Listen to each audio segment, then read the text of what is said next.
Maybe cut this whole section out. This is going too dark. So what's this for? Oh, that's for me. All right. Gotta cleanse the palate. So you're new to this. True. I want you right up on the mic, though. Here's the thing. Look at me.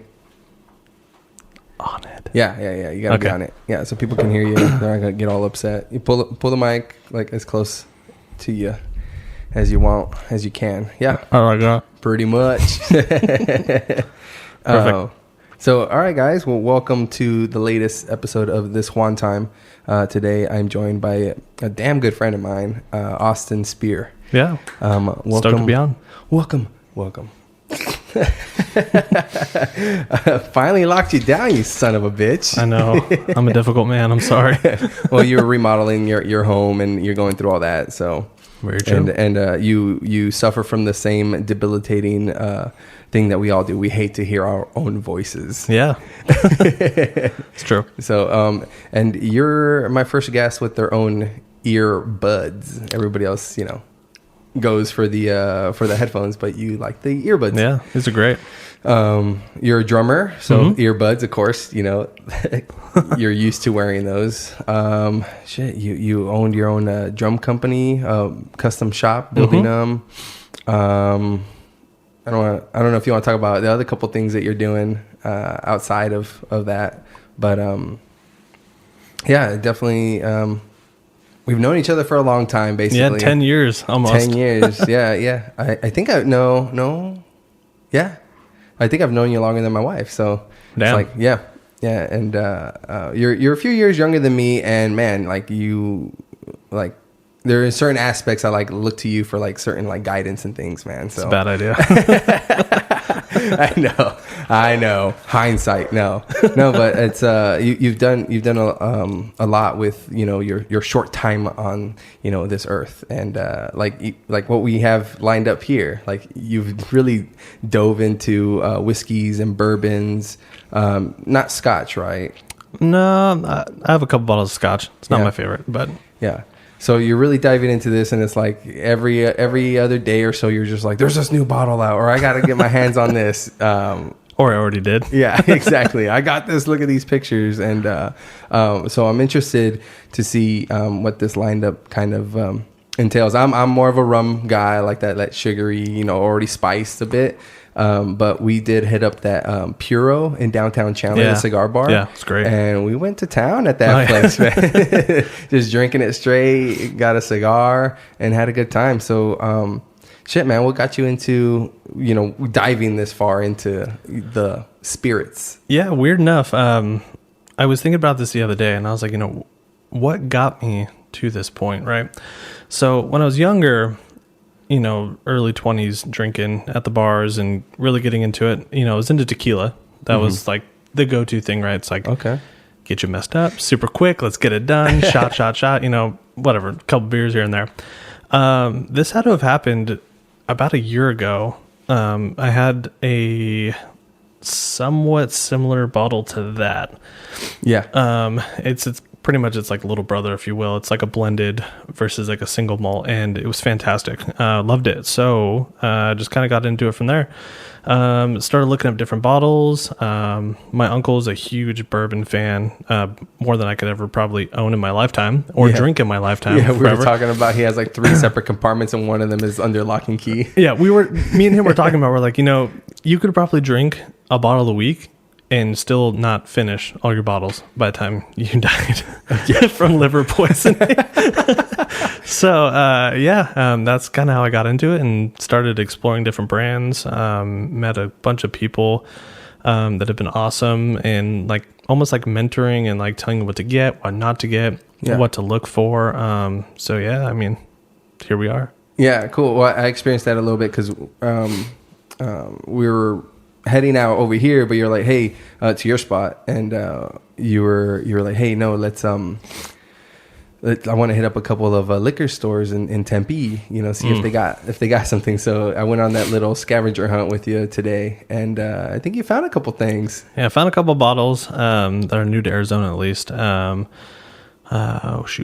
What were they called? It was Knob Creek was one. Yeah, Knob Creek, a 12-year, which is brand new to the market.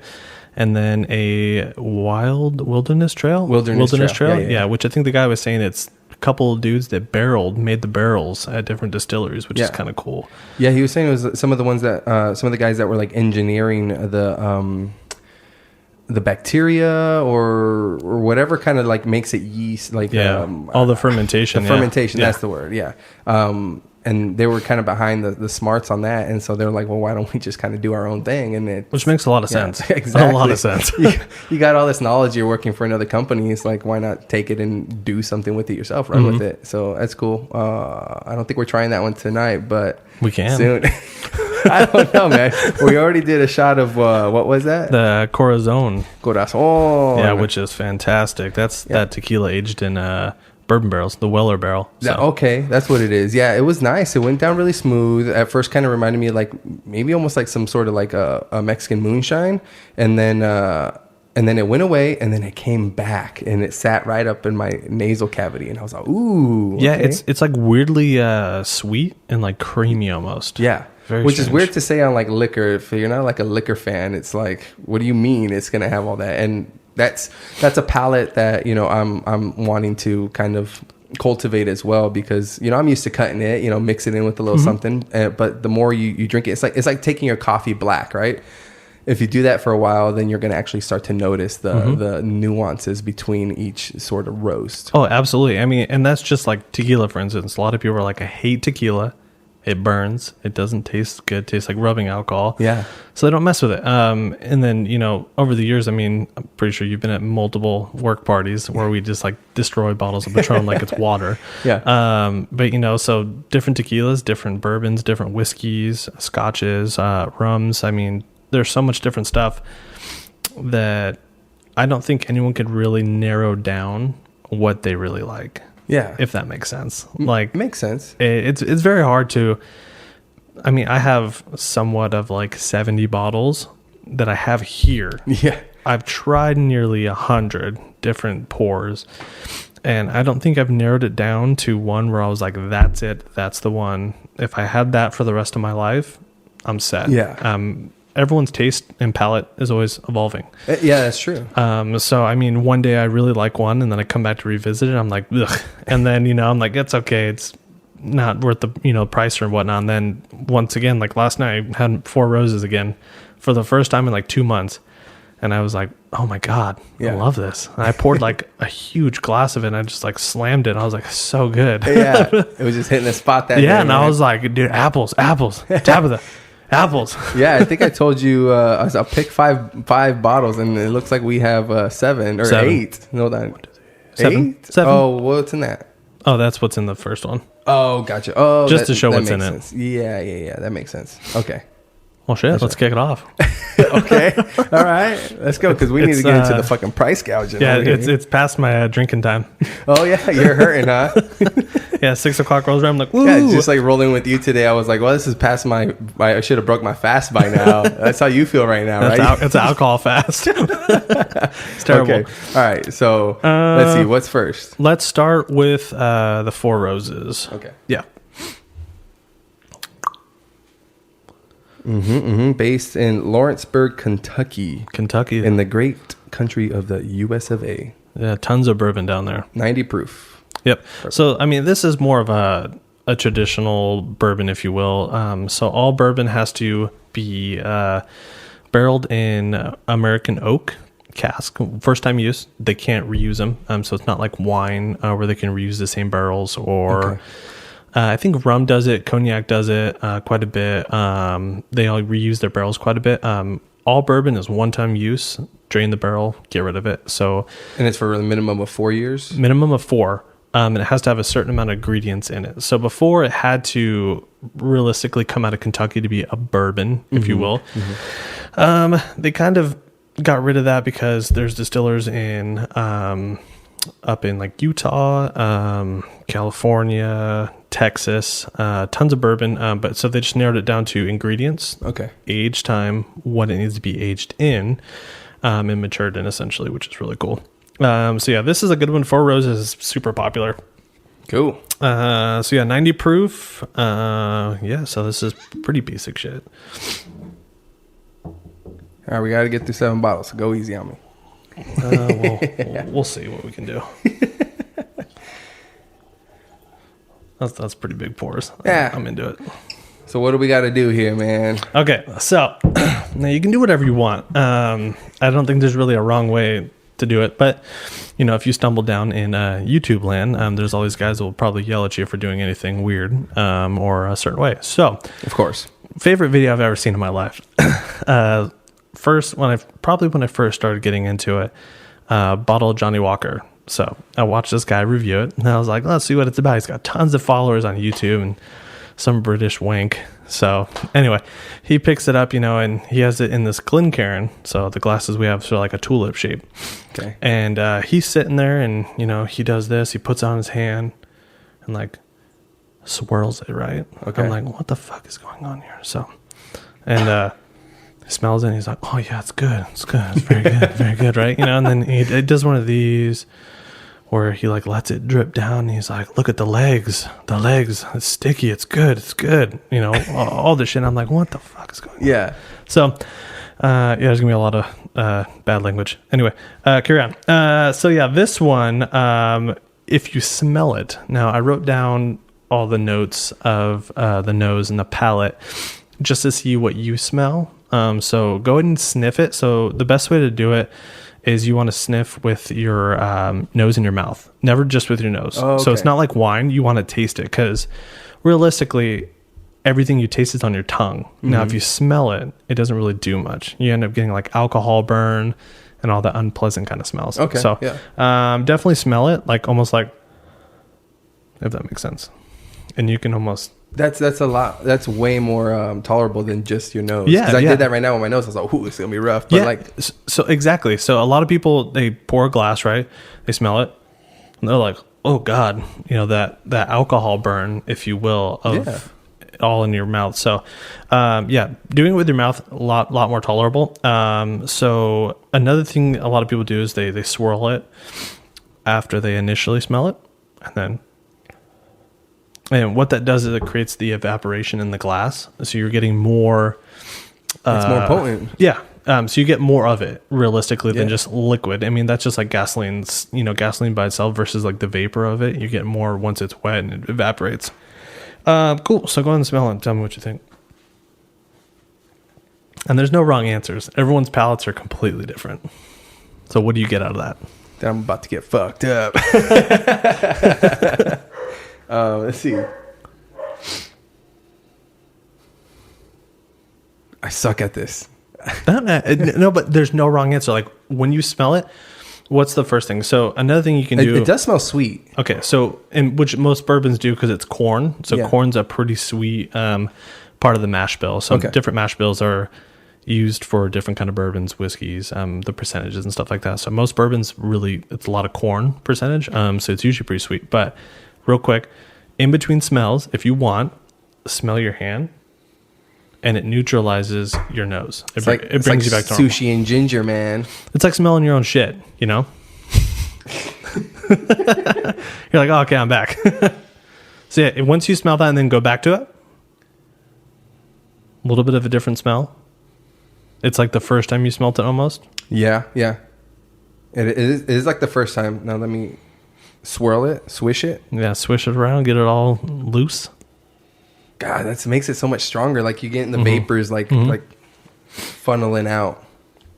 All right. Well, I'm tired of smelling it, so I'm ready to drink it. All right. So wait, what'd you get off the nose of? Like what's something you could say it smells like? Like I said, there's no wrong answer. I'm just curious. I'm being put on the spot here, man. I always like how do you describe like a fucking wine or champagne or all that dude, shit? you give me a glass of wine, I'm like, I don't know. But I mean, so this one, the nose on it's supposed to be more caramel and vanilla, which you can kind of smell with the sweetness of it. The caramel, yeah. Now that you said that, perfect. Well, let's drink it. So, God damn, now that you said it, it's like there. Yeah. It's weird. Like once you. Yeah, it smells like super vanilla, but I'm going to drink it. All right.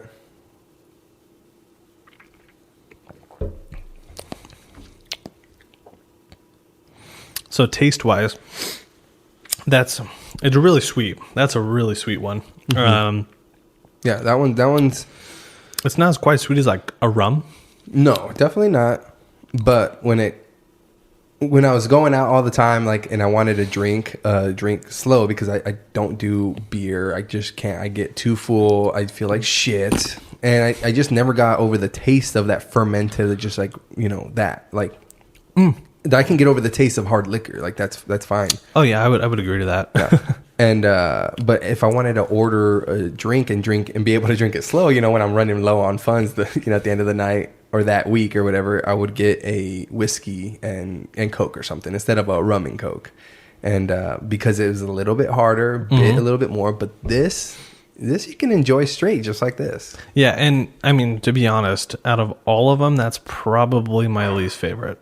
Oh shit! Yeah, man, for a good time. Yeah, my favorite's right in the middle, and I'm really sad that the secondary market has gotten a hold of it. Which The sucks. secondary market. Oh, here she comes! We got a surprise visitor. Surprise! Surprise! Surprise! Hi. Hola. Anyway. Oh, you're fine. So yeah, super sweet. It pretty much tastes like it smells. That's most of the time what you'll get out of it. Sometimes you'll get something completely different. To me, that's ryes. Any kind of rye I drink, I smell something completely different than what I taste. It's always super sweet to me, and then when I drink it, it's super spicy. Yeah. For some reason. So ryes are really good. I mean, a lot of people like them straight. Which maybe we'll open a special bottle tonight. Maybe. Okay. We'll think about it. All right. It's very hard to find. But it's a blend of ryes, and it's supposed to be one of the best ryes on the market, and they release it once a year. Is it going to give me a rise? I might. I mean, I'm pretty sure whiskey's supposed to do the opposite for you, but That's right. That's right. Oh, here we go. Sorry for Gabby when I get home tonight. But you were saying that it all reacts differently to, like, obviously the swirling it, probably more with the vapors. But you had mentioned that we have the water out, because instead of the cubes, ice cubes, you want to do is just use not lukewarm water, but room temperature water. Room temperature or chilled, and I'm talking like a dabble. Okay, just like a little small little cap. Yeah, just drop a little cap in there, and I should get a goddamn dropper or something. But I mean, most of the time, I drink it all just as is. Just drink it neat is what it's called when it's straight in the glass. That's it. No water, no ice, no nothing. So yeah, go and swirl it.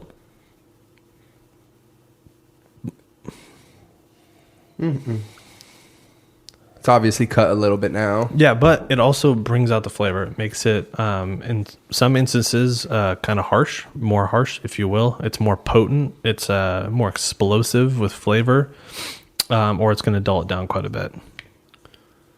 I felt like it's dancing on my tongue a lot more. Yeah, it's more tingly. Yeah. If anything, it made it open up a little bit more. So, any kind of bottle, once you open it, it starts changing its flavor profile, especially with like a decanter. Certain ones in a decanter will age a little bit differently or oxidize different and open up or get really dull. So like a soda would get flat. Yeah, exactly. Except it still keeps its bite and its flavor profile. It just either is a lot more livelier and like explosive when you taste it, or it's just dull. And you can taste the flavor, but it's not like, oh yeah.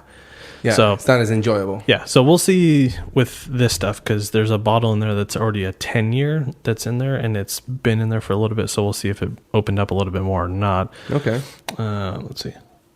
But it also makes sense with the water because when you add an ice cube to it, it would make sense that it changes the complete molecular structure. Not complete, but like affects it, on a grandeur level than just water. It's supposed to essentially freeze, if you will, what's in the glass, so it doesn't move as much. It slows it down, just like anything. When you freeze anything, it turns into a solid. Obviously, alcohol can't, but the molecules are still they're up moving for slower change. because they're colder. Correct. It's just correct. That's how it works. If it's colder, it means the molecules are moving slower, and if it's hotter, which makes sense too. It's a little bit more tolerable when it's cold because it's not jumping around as much. Mm-hmm. Like this on my tongue right now. I'm like, okay, but I can picture myself drinking it with some ice, some crushed ice, unfortunately. But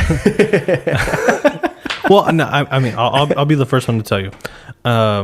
Do I drink neat all the time? Absolutely not. Yeah. I usually have a cube, if you will, something just a little bit to chill it down. Is always nice. Do I think it changes the structure of it too much?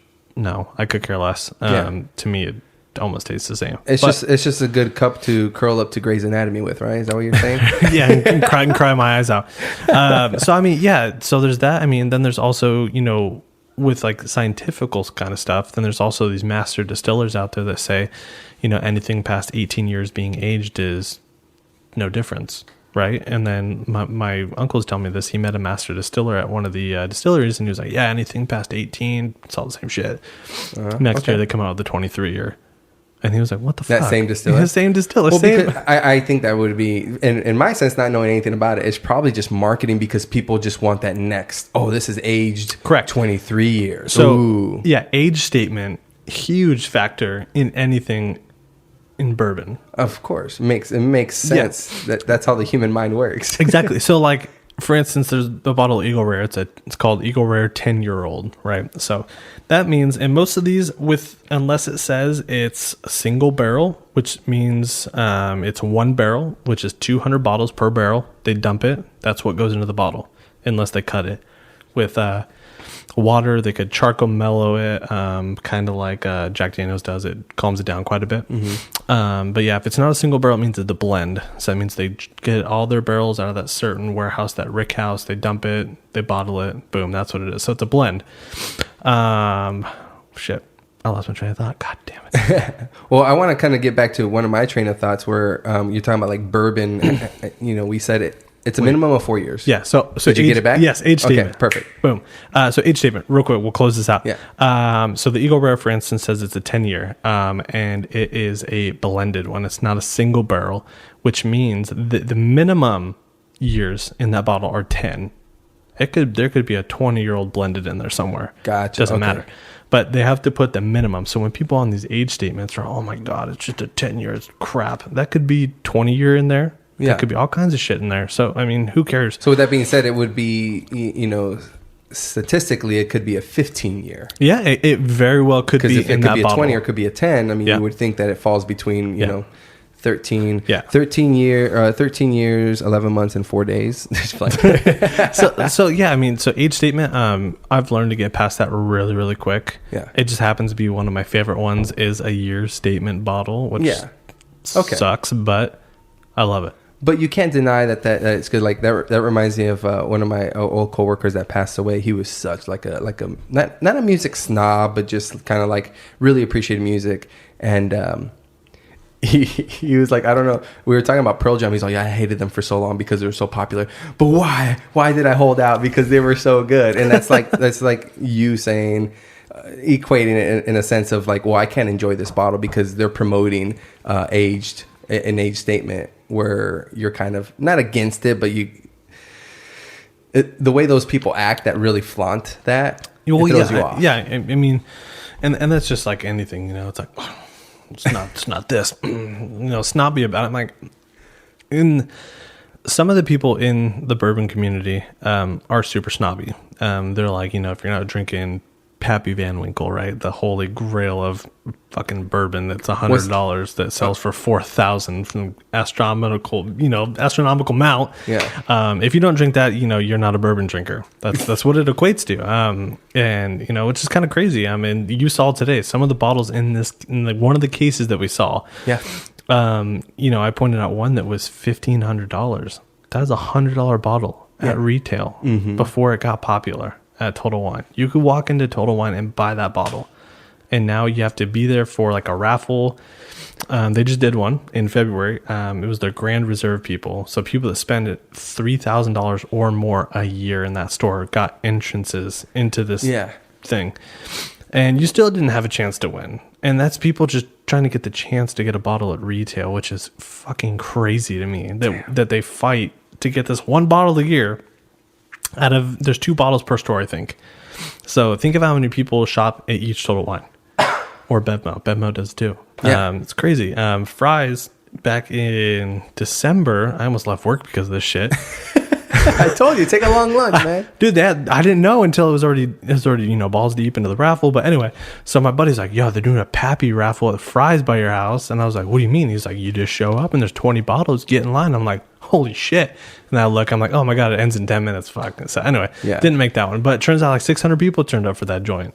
Damn. Yeah, I mean, I'd be pissed if I showed up and no bottle in hand. Damn. And that's just for the chance to purchase it. You don't even get it for free. Yeah. Like, that's the crazy part. But to purchase it at a I would, and it's even silly Correct to say, amount. It's gonna say at a steep discount, but A no, steal, yeah. that's just them, not them, the distillers, fabricating the market. What's the word I'm looking for? Not fixing it, because they're not really doing that in a sense. It's not like they're holding out. It's, we have X amount of barrels, X amount of room or whatever to distill all this liquor, and then it goes out. But they've gotten so popular that anything that rises to top 10, top 5 on who's like the main like list curator for like whiskeys or bourbon. Can you name one? Like a person, like a... Let's say a person, or like a news outlet, magazine, blog. I don't know about magazines, but I know that there's the Whiskey Tribe on YouTube. Okay. I don't know if you've seen those dudes. It's 2 dudes, but they have an amazing collection of bourbons and whiskeys. Between them, what do you think they have? Like too much, like too much good shit. Like, like you see me, I'm in the break room at work watching this one bald dude with the big beard, and I'm just like, listening to them talk. I'm not staring at them at all. I'm like looking at the bottle. I'm like, damn, that's 2000. Fuck. Yeah. It's all good shit. I'm like, damn, that's very lucky. And they're also that big to where people send them bottles, like gotcha. Patreons or just viewers. Yeah. They're like, here, I got this bottle. Taste it. Yeah, which let me know crazy. your advice on, or not your advice, but your take on it. Yeah, which is crazy because some of these bottles are like $100 bottles. I'm like, no offense, I ain't giving a $100 bottle to anyone. I don't care what it gets me. I don't want no shout out. I'm drinking the damn thing. But that's like I was telling the lady, I was like, if I ever won a bottle of Pappy in a raffle and paid $100 for this thing, 23-year-old Pappy, it's worth $4,000 secondary, I'd goddamn make a YouTube video of me slamming the whole bottle just for fun, just to piss off those people. Like, they're like, what the fuck is this? You're supposed to enjoy it. Yeah, the Holy Grail. Over a lifetime. Slam it down, it is what it is. Yeah. But, crazy. But yeah, secondary market's a very real thing, and you witnessed it pretty good today. Yeah, well, I hear you constantly go on rants about it. So I obviously know it exists, but it is crazy where you're telling me it's like this bottle goes for $60 and they're asking $300 for it, and it's like, yo, like. And I even mentioned, I was like, well, why don't the distillers or somebody kind of like regulate it to a sense? And you got a response from, was it Buffalo Trace? Yeah, I got a response from Buffalo Trace about it. Yeah, the CEO and president of the main distillery, which is 3 of these bottles. Yeah, so that guy took time to reply to you. 10 minutes later. 10 minutes later. Yeah, wow. so I thought it was in the morning, right? Yeah. And I was like, wow, it's crazy, he's in Kentucky time zone. And then I looked again, and it was like, I sent the email at 10:42 at night, and I got a reply at like 10:49. Our time. Our time. Yeah. So, which means it was easily over in almost 1 o'clock then. If that's where he lives. Yeah, if that's where he lives. Which I'm assuming that's where they're based out of, so it would make sense. But, it was crazy, and I wasn't writing to, be a pain in the ass, or I just had a general question, about what was going on, because earlier that day I was in Phoenix and went to like 7 different shops, and the prices were so ridiculous, and the guy told me it was a good deal. He's like, that's a good deal. And I was like, well, didn't he even offer like $10 off? Yeah, he's just $20 off. He's like, you buy both to get 20 off. And I was like, dude, that's a slap in the face. I was like, a dick slap. I was like, you're killing me right now. So I was like, man, whatever, Then he got all kind of pissy with me because I wouldn't buy his bottle. Yeah. The fact of the matter is that bottle I was going to buy, he pulled out of a case and wiped off an inch of dust. Yeah, it's been sitting there forever. Which is sad. Yeah. And so, I let him know. I was like, hey, is there anything you guys can do to almost minimum or put a price on your stuff, it's got to be sold at this, because Buffalo Trace itself, all their bourbons are anywhere from $23.99 as their normal, just regular Buffalo Trace, up to, they own Pappy Van Winkle. So, I mean, that's $129 at retail. Yeah. So, I mean, realistic, if you think about it versus like a bottle of wine or a bottle of like nice champagne, like that's a drop in the hat for good stuff. So, I mean, they've always been an affordable bourbon brand or whiskey brand in general. If you think about it, Sazerac owns them. So, they own like Corazon, tons. It's a huge conglomerate. I mean, it's an umbrella of brands, which is nuts. And I didn't really realize that until I really got into it. And I was like, man, this is good. Who makes this? Buffalo Trace. All right. Who makes this? Buffalo Trace. All right. Who makes this? Well, who makes Buffalo Trace? Yeah. Sazerac. Shit. Well, they own everyone then. So it all makes sense. So they are probably one of the most allocated brands, I would say, by far of all their stuff. With the Eagle Rare line, there's Eagle Rare 17. Double Eagle Very Rare, which is like in a crystal decanter. It's a big old gaudy box. Yeah. The Weller lines, even their cheapest one in the Weller line, which is $24, I can't even find a bottle here on the shelf anywhere. And they had some at the shop we were at today, and they wanted $65 for it. And that's their base bottle. That's like drinking, if you will, like, let's put it in retrospect, like, or, just to view it, a bottle of Jack, number 7. Like, it's not a single barrel. It's nothing fancy. It's literally just the normal shit. Yeah. Which is crazy. And that's hard to find. And finding any of their other stuff above Weller 12, which is the black bottle, almost damn near impossible. It's insane. And that's a weeded bourbon. So it's got a different flavor profile, but that bottle right there retail is $25 to $30. Shit. That bottle I paid $90. And that was, that's a good deal. Yeah, you were like, I got a good deal on this. I bought 2. Like, I was like, holy shit. You were like, happy to pay 300%. And I was like, oh my that. God. Yeah, I was like, oh, I'll take it, And then today we walked into the place and wanted $180 for it. And that's the cheapest I've seen in Arizona since I bought those 2 bottles. Yeah. For that. And that's their basic stuff. Then, and we don't want to tell anybody where you found these gems. No, I ain't going to tell anyone where to get the gems from. I mean, some of it I brought back from Tennessee when I was out there. Okay, that's right. So when I was out there for a wedding. And then you went up to Sedona recently. Prescott, on Monday. Right. And I found a little liquor shop and walked in. They had one bottle on the shelf that I was like, oh, that's cool. I've been looking for that. It's normal price. And then, I'm like, oh, you got anything else? Well, let me tell you, hold on. Ta-da, pulls out this bottle. I'm like, I will take it. It's at retail, so perfect. I'm in, know? And what kind of pissed me off, and this is actually kind of weird how this has transpired, but looking for this kind of stuff and hunting for it, if you will, they call whiskey hunting, has taught me an incredible amount of patience. Waiting for the right one. Or waiting for the deal. Yeah. Because that damn bottle I found that he pulled from the back that was $60, I just paid $80 the day before from a dude in one of the groups. I was like, I'm getting it. I just need how it. much? And he was like, $80. I'm like, oh, okay, I've never seen a bottle in person. I'll take it, And then here we are. 2 weeks later, I'm like, God damn it. So now you got 2. Yeah, so now I got 2. So we might drink one of those tonight. It's really good, actually. I've had it before, and it was fantastic. It's really good. So, I mean, that's just one bottle that's hard to find. Then, up from that bottle in the Weller line, there's 2 more that I've never seen in person, only in photos. Yeah. That's how hard it is to find. And one of them, I think the retail on it was like $60 for the foolproof, which is like their barrel strength. So it's like 120 or something like that. That thing resells for like $900.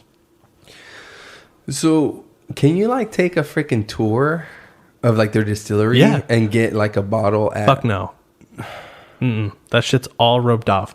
Now there's some stuff in certain distilleries that you can go tour and they have it there and you can purchase it right there on the spot. Yeah. But so Buffalo Trace in itself in the past 10 years has grown 500%. Damn. That's how popular they are right now. They can't even keep up with supply. And, so a lot of people that aren't even going for the tours, they go to the gift shop every morning, lines of hundreds of people, hoping to get a bottle of something good. Yeah. I mean, some of them sit there and, you know, they get nothing, and that sucks. I mean, sitting there all day, especially we were there in Tennessee in beginning of February, so it's pretty much wintertime on the East Coast if you're in like Kentucky and whatnot. Yeah. And my uncle was in Kentucky. He was like, yeah, there's people just lined up at these distilleries, and they're just trying to get a bottle, hopefully. And, you know, the sad part is if you're getting the bottle to drink, I applaud you like crazy. Get that bottle you want and drink it. But it sucks that there's people out there that are literally just getting the bottle just to sell it. Okay. And it just sucks. to flip it. Yeah. And I get it. Trust me. There are some bottles that are ridiculous, astronomical amounts that at retail that I would buy to flip. Yeah. For instance, there's a bottle, the Eagle Rare one, the double Eagle Very Rare. It's a $2,000 bottle in a glass decanter. On secondary market, those sell for like 15 to 20,000. Oh my God. Yeah. So yeah, at that point, it's like I'm buying it, I'm selling it, and paying off a car. Like at this much for, you know, and let's be real, it's water. It's spiced water colored in a barrel. Yeah. I mean, that's what it is. Its main ingredient's water, which is free from earth. Like realistically, you know, and most of these distilleries are on the rivers, so they're taking and probably filtering it out. It's free water. They ain't paying for that water from Kentucky. Well, property taxes and whatnot, and the cost of doing business. But other than that, yeah, I mean, it's like something that they're fucking taking out, you know, from the sky or creating. You know? Yeah, it's nuts. And that's just that one brand that's causing all this fuss. And they even called their antique collection because it's aged past a certain point, which is insane.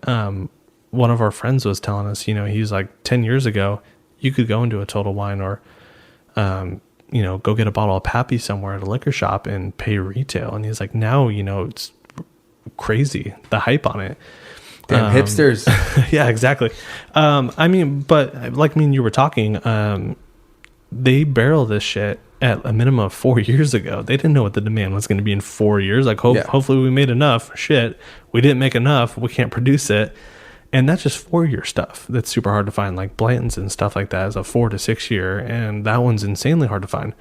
You have some of these that are 10, 15, 20 years.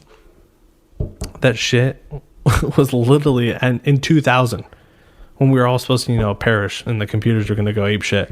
They were bottling bourbon. They're like we're gonna make a killing on this in 20 years. Yeah, hopefully this makes it through. You know what I mean? Yeah. Like this is crazy. So yeah, let's get to the next one. What do we got? We'll do the McKenna. So that's that second. We're gonna work down the tier. Okay. I figured it'd be easy that way. Yeah.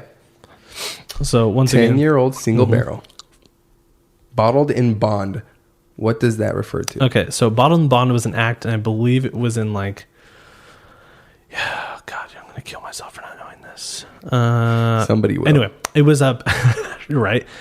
Pretty much, it was something that went through Congress. So there's a lot of people making bourbon and whiskeys that were using whatever ingredients, right? They're just throwing it in a bottle and like, boom, here's your whiskey. I'm pretty sure this was at like the time right after Prohibition stopped. And everyone was like, oh shit, it's time to get back on it. Everyone was producing this just cheap shit. It wasn't good tasting. Whatever ingredients they wanted, they were bottling it, not putting the right proof on it, just selling it. Well, that's the issues with stuff not being regulated. Correct. So they actually came up with hold on, my headphones are breaking. Anyway, so they came up with a thing of certain requirements they need to meet to become bottled in bond with the U.S. government. Okay. So 100 proof being one of them, and then certain ingredients, what barrel they use, all that kind of stuff. So what's wrapped around the label is like an old school tax stamp, if you will. So if it met the bottled in bond regulation, you had to have that on there to sell it. And that way people, when they bought bourbon or whiskey, knew they were getting a quality product. Yeah. Nice. All right. It says, let's see. Heaven Hill Distilleries, Louisville, Kentucky. Yep. And it also says Bardstown, Kentucky. Mm-hmm. And it's 100 proof minimum. Barreled on April 1st, 2009. They even numbered the barrel. Crazy. And Well, yeah, what's crazy? So yeah, that'll tell you. So that's what I was saying. So since it's a single barrel, it's one barrel, so 200 bottles. Each barrel it loses like 30 gallons, if you will. No, maybe not 30 gallons. Something like 30 bottles worth, whatever that equates to. That gets soaked into the wood, and they're called yield, like stuff they don't get back. Yeah, because I remember like 3 or 4 years ago there was a Jack Daniel's, I think, commercial about like them taking out whatever soaked into that wood, and it was like some deep, dark, smoky type of whiskey that they were bottling. Who was the spokesperson? It was Meg. Who's Meg? What's her name? Meg who? Meg Griffin. Who plays Meg Griffin? Oh, I know who you're talking about. What is her name? She's like Eastern European. Yeah, she was on that great. 70s show. Yeah, she's great. Mila Kunis. Yeah. Yeah, she's great. So she's one of the spokespersons for Jim Beam right now. Maybe it was Jim Beam. It's Jim Beam. Which makes a lot of sense. Women technically, they say, whatever, I don't care. I'll match you. I'm saying, oh, fuck, for me, dude. Now, fuck, I took too much of your liquor. But yeah, scientifically, they say women have a better sense of smell and taste, which I guarantee is true. Yeah, I'd imagine that. So that's why they're kind of trying to push that to get more women into that kind of community. Like, you can drink it too. It's not a man's drink, if you will. Which a lot of people shy away from because it is whiskey. And just like I was saying with like tequila, they're like, oh, it's whiskey. I don't drink that. That's the harsh stuff. Cowboys drink that, or, moonshiners drink this kind of stuff, which is stupid. And moonshine's terrible. Moonshine just knocks your dick in the dirt, dude. It's terrible. It's hey, I gotta sew myself up after being shot, or I'm fucking living in the mountains of West Virginia, dude. Like, oh yeah, I mean, and all this starts out as moonshine. So like, we did a tour of the Jack Daniel's facility, and you go in there and they have this box of window of this pipe just barreling out like just white, clear liquid. And everyone's like, oh, it's water. And he's like, no, that shit is moonshine. That is straight distilled right down to this pipe. And then we barrel it and send it out. And that stuff's pushing like 140 proof. Yeah, I was going to say, is that stronger than what comes out of the barrels? Yeah, that's stronger than what comes out of the barrel. So a barrel proof is usually about like 125 to 135, which is a pretty strong proof. And that's just from the wood, giving its flavor and taking some of the alcohol content out, if you will. But yeah, 140 proof is that's heavy. Yeah. Like, we smelt it and I was like, holy shit. You could run a fucking engine. Dude, it cleared me like I've never been cleared before. Like, I was like, oh my God. And the fumes are so bad, it creates like a black mold. But it's not poisonous to human. It's alcohol vapor. Yeah. So when you look at like pictures of these distilleries, it's all black, and you think it's maybe like paint or like charcoal. No, it's literally vapor that coated the walls and is molding. Oh shit! It's nuts. Pretty trippy. So yeah, the Henry McKenna bottled and bond. Oh, this thing's breaking. Hold on. Coming apart. Wait, there we go. We're back. I think it was because I was sitting on it. It's fine. But yeah, so bottled and bond Kentucky straight bourbon, 10-year minimum. This one's pretty good. This one's a really hard one to find right now. It won some awards. I don't think I've ever seen a bottle in Arizona for cheaper than $100. I got these in Tennessee on my last day. I happened to walk through this liquor store called Frugal McDougal. Frugal McDougal. It's like a Total Wine, right? Yeah. Only one in the great state of Tennessee is in Nashville, I'm pretty sure, which is interesting. But so I'm walking through and I'm like, oh, this ain't shit per usual. Like, I'm trying to find some stuff. And I look over by the Jack Daniel's, like where all like the budget whiskey is, the Jim Beam, Jack, 2 spots, 2 bottles of Henry McKenna. I'm like, oh, I like grabbed them, like, oh, how am I going to get these home on the flight? I already have like 5 bottles. Yeah. Shit. so yeah, we grabbed those and I checked out real quick. And I almost passed it up. In a lot of shops, there's so much shit packed into shelves, dude. If you don't look, you're gonna miss it. Yeah, and that's how I felt today going through the liquor stores that we went to, because if I need a bottle, I usually just stop at Safeway or Fry's or something, just like, Fry's has a decent little selection. And then, but dude, going into those liquor stores, and all the ones we hit were right off of ASU campus, man. So it's like, that's another thing. I'm like, y'all a bunch of school kids up here, and you have bottles of bourbon that are $1,500. Dude, get real. Like, who's buying that? Yeah, exactly. Right. Someone in those high-rise apartments off Mill. You know what I'm talking about? Behind in the big tall one. Yeah. That's who's buying that parents shit. is like paying for everything. Must be nice. So this one, though, is really fantastic. I actually snuck a bottle into the wedding. My uncle did. He had the whole bottle. What do you mean? Was it a dry wedding? No. It just had like Dos Equis, wine. Yeah. And like a mojito and something else that they ran out of immediately. Of course. Because everyone was into it, right? I mean, I was so hungover that day. Leading into the party? Dude, the whole day into the wedding. I woke up at 8 and I was hurting. Like I was struggling. We partied all night. Yeah. So yeah, I mean, I didn't end up feeling good until like 20 minutes before the ceremony at the church, and that was like 4:00. Yeah. I was like, oh my God, I don't think I'm going to make it. But yeah, I got to the wedding and I ended up slamming, like, because there's no like hard alcohol besides my uncle's, that I drank almost like 15 Dos Equis. Oh shit. Sober. Like I'm walking around, I'm like, damn.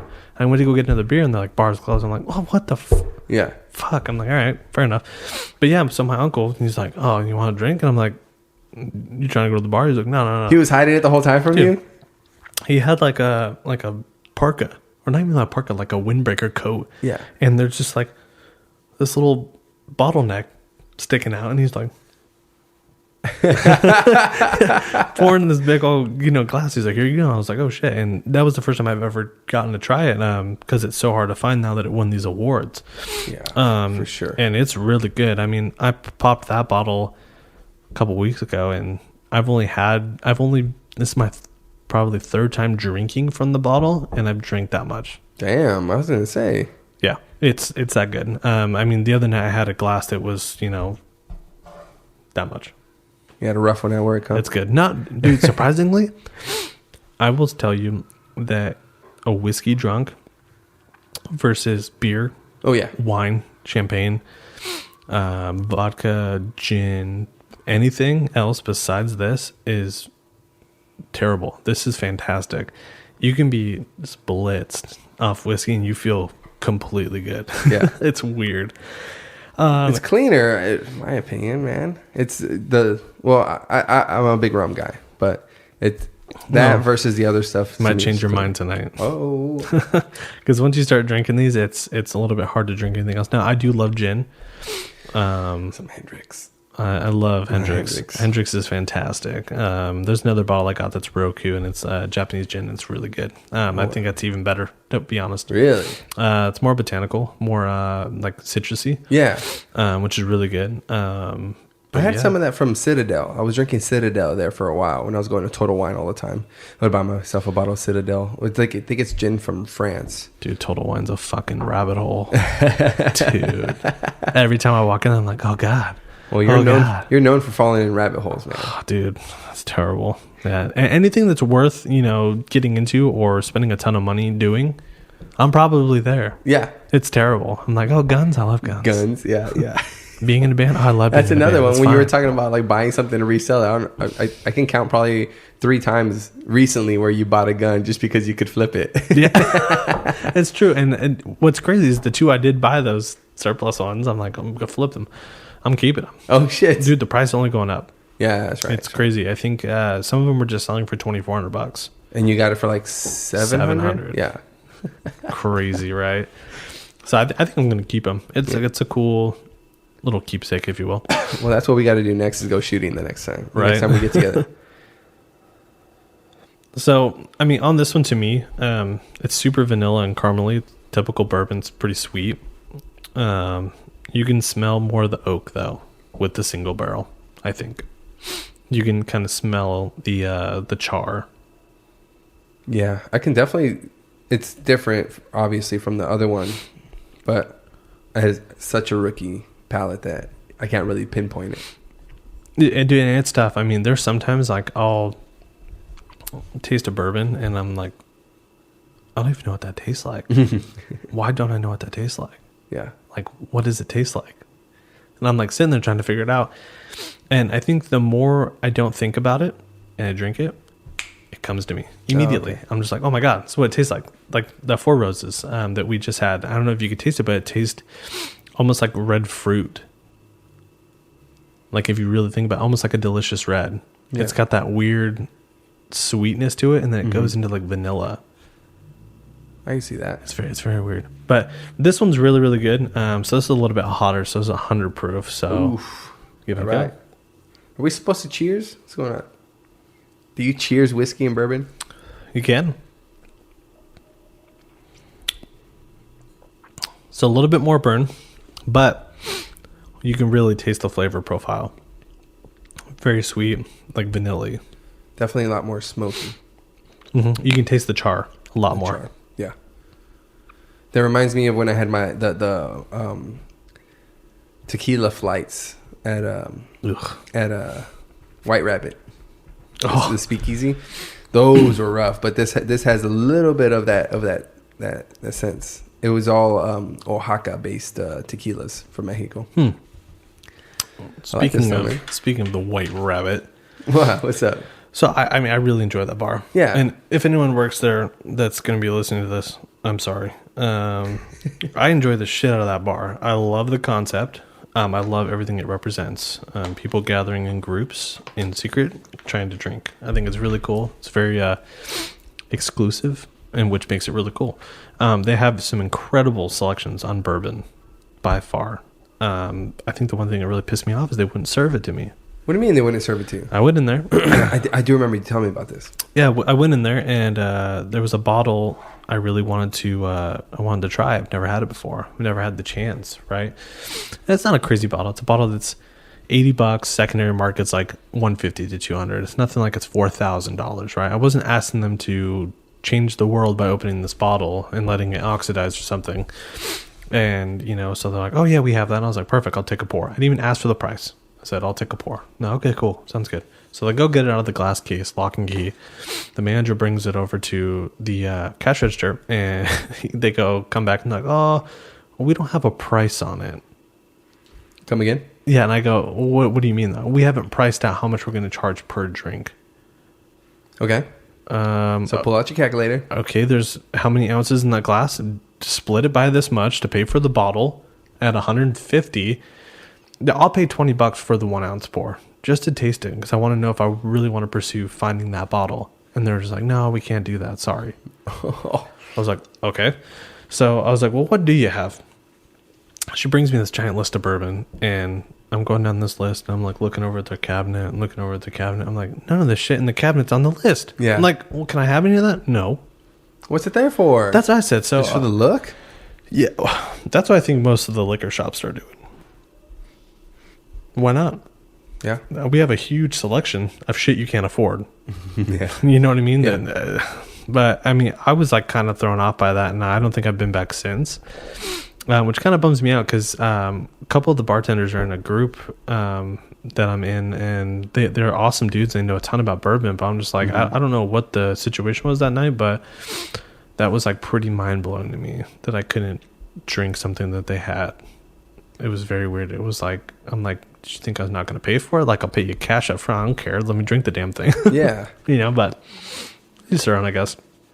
Yeah, what would have been the issue with pouring you one shot and then putting it right back? And then, nobody else is going to fucking ask for it. Yeah. I mean, they would have sold that bottle all day because that shit's good. And I've had it now. Yeah. Fantastic. It's worth so the money. You would have ordered at least 3 more drinks and then the bottle's gone.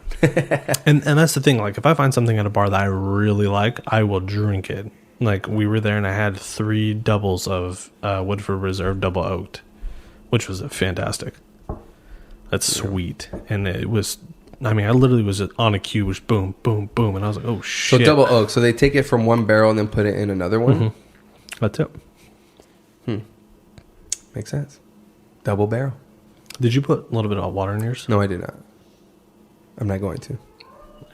Fair enough. Just gonna enjoy it straight, neat. I'm gonna enjoy it neat.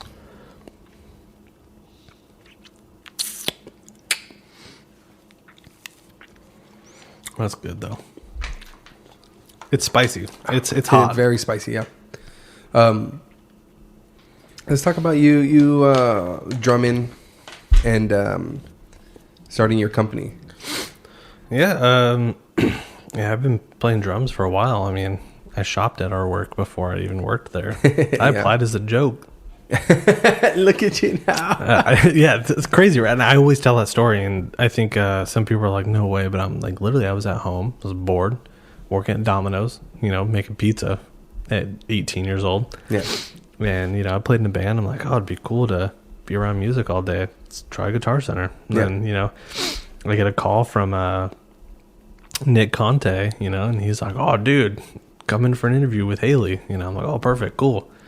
So I rolled down there after school one day because I was still in school. And I'm like, I'm looking for a lady named Haley, and I didn't know. I didn't think about it. And Haley comes out to the door, and he's like, hey, I'm Haley. And I'm like, oh my God, my bad. You know what I mean? And I love Haley. Haley was awesome. He was a huge part of, working there and mentoring, probably even for you. Oh yeah. Super good dude. Still see him, every once in a while when he comes in, killer guy, super nice. But yeah, I mean, I'd never thought that applying as a, shits and giggles is going to come out to running a store. Yeah. Who knew? Yeah, it was the same. It was about the same for me because I got laid off with the recession hit, and then I was like, oh, applying to like all the regular retail places, and I didn't want to work a call center again, and I applied. I was like, well, I like music and I play a little bit, and sure enough, got an interview and locked a second interview. Or I don't even know if I locked a second interview. I think it was literally just like, hey, we like you, come on, and I knew jack shit. I knew nothing about gear, but like anybody will tell you, and you're in that level now where it's like, if you can find somebody with a good attitude and a good work ethic, you can teach them the knowledge.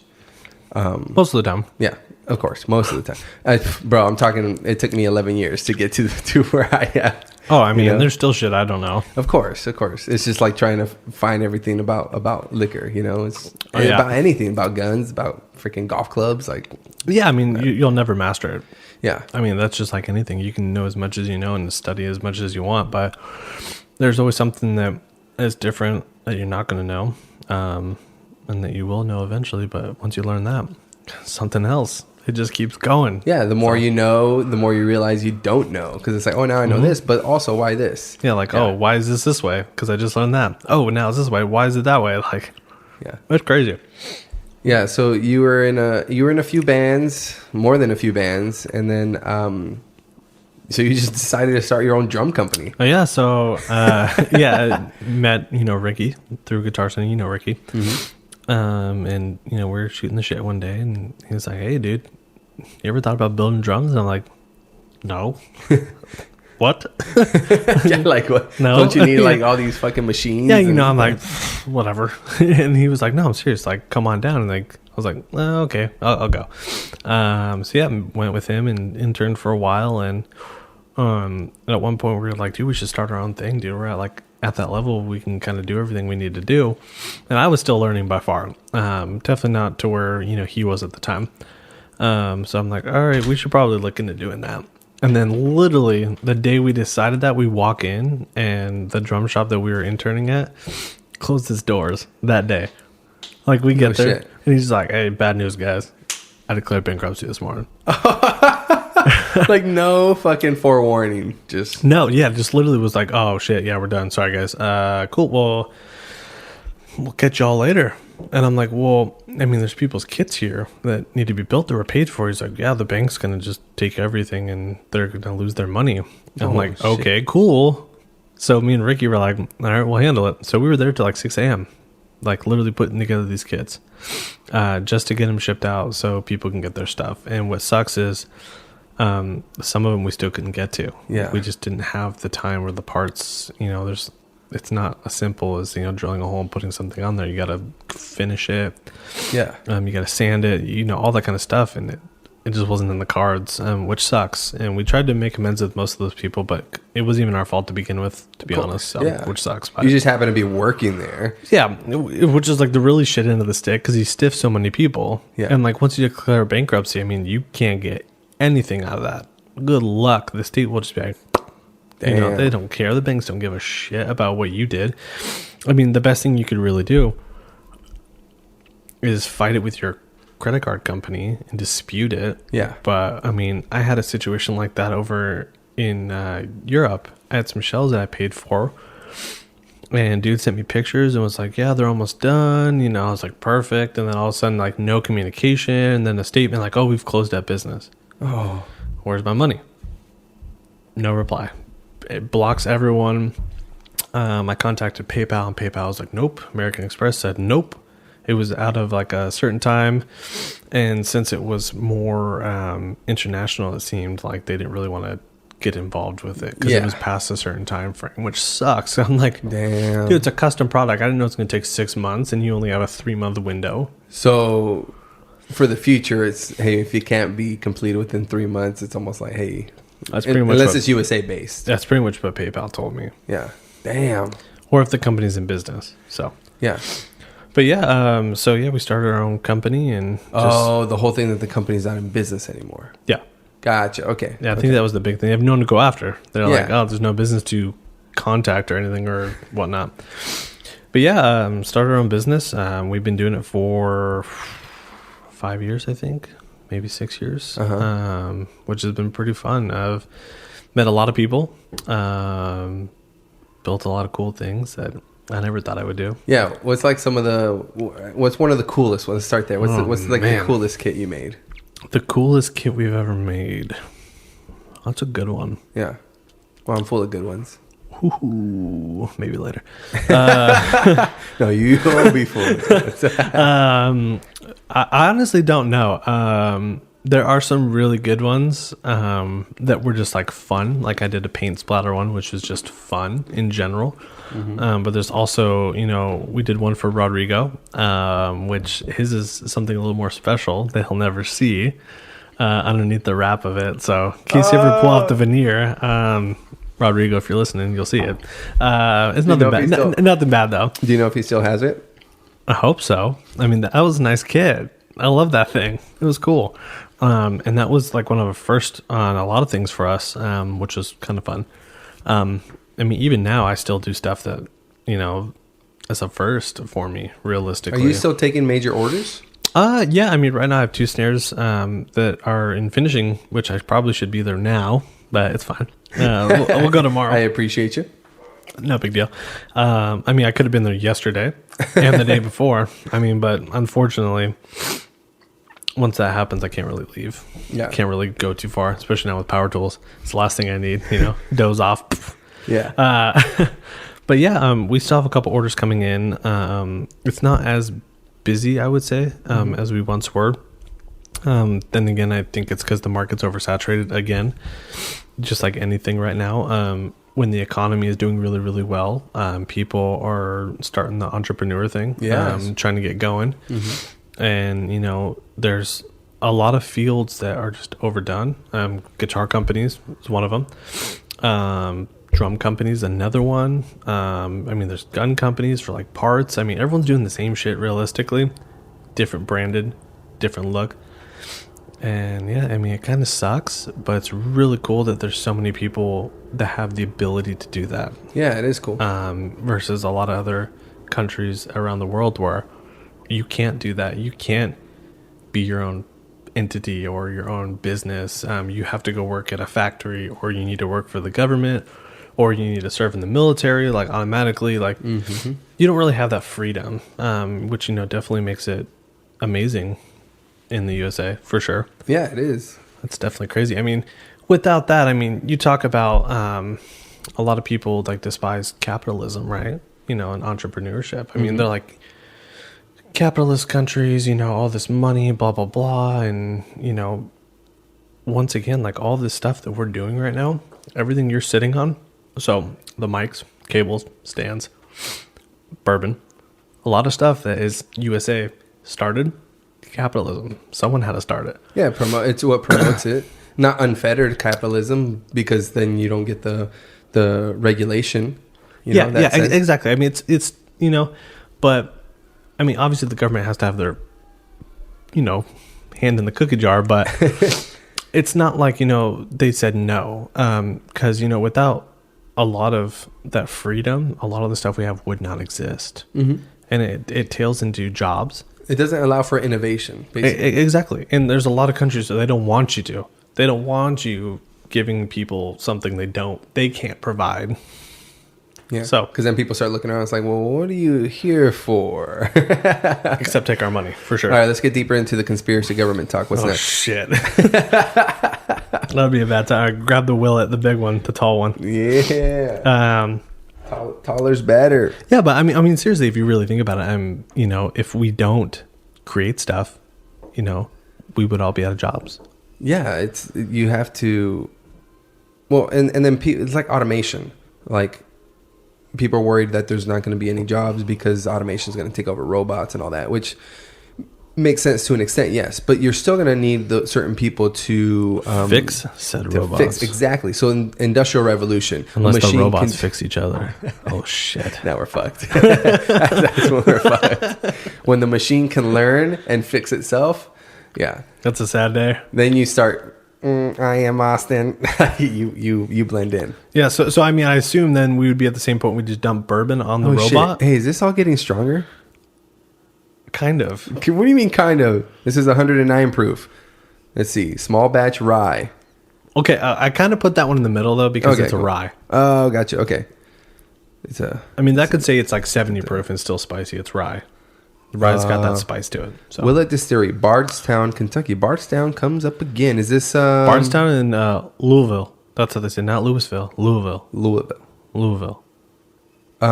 Weird, but yeah, that's where all the big boys are. They call it like the Bourbon Trail. Ooh, okay. Get pretty fucked up on that trail. I mean, oh my god, I can't wait. How many officer checkpoints are there? Dude, right? Well, when we go, me and a couple people. Oh, and this is cask strength, so not quite barrel proof. What's the difference? Stronger. I want to say like, I don't really know the definition of difference, but there is a difference between cask and barrel proof. Yeah. I want to know. We should ask the guys from the podcast. Such a good name, dude. Which one? The podcast. Remember we were thinking about like whiskey podcast names? Is there a podcast name that? Podcast? Yeah. That's good. I know. Damn it. Bitches. That's really good, actually. Fuck. Are you upset now? You going to drink it straight out the bottle? No. I'm not a big fan of rye. Ooh. Okay. It's good, though. If you're not a big fan, what's going to make me a big fan? All right. You pour it this time because I over poured last time. Yeah, I mean, so this is like a 4-year aged in oak. I love 4-year-olds. Oh god, you're gonna say that comment like I said one time. I don't know if you remember that. We're talking about dogs. All right, that's enough. You son of a bitch. Yeah, we were. Me and you were talking about dogs. I don't know. Do you remember this? Yeah. And I was like, instead of being like, I fucking love dogs. I was like, I love fucking dogs. And I go, you love fucking dogs? So, yeah. Classic. Yeah. A little Freudian slip there for you, brother. So, I mean, you can already smell it. And it's spice. And so that... Ooh, it's not as sweet. Damn. So that spice, a lot of people would equate it to just that pure alcohol smell. Where it's like, oh, that's just... It's definitely the grain. So in these, there's more rye present than corn or wheat or barley. What's ethanol? Isn't that corn? Ethanol's corn. Okay. So like most moonshines are like, ethanol moonshine. It's like straight corn.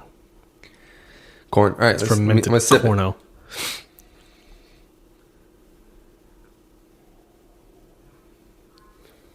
It's definitely more tolerable, obviously, when you use your mouth. What? I mean, you could still get like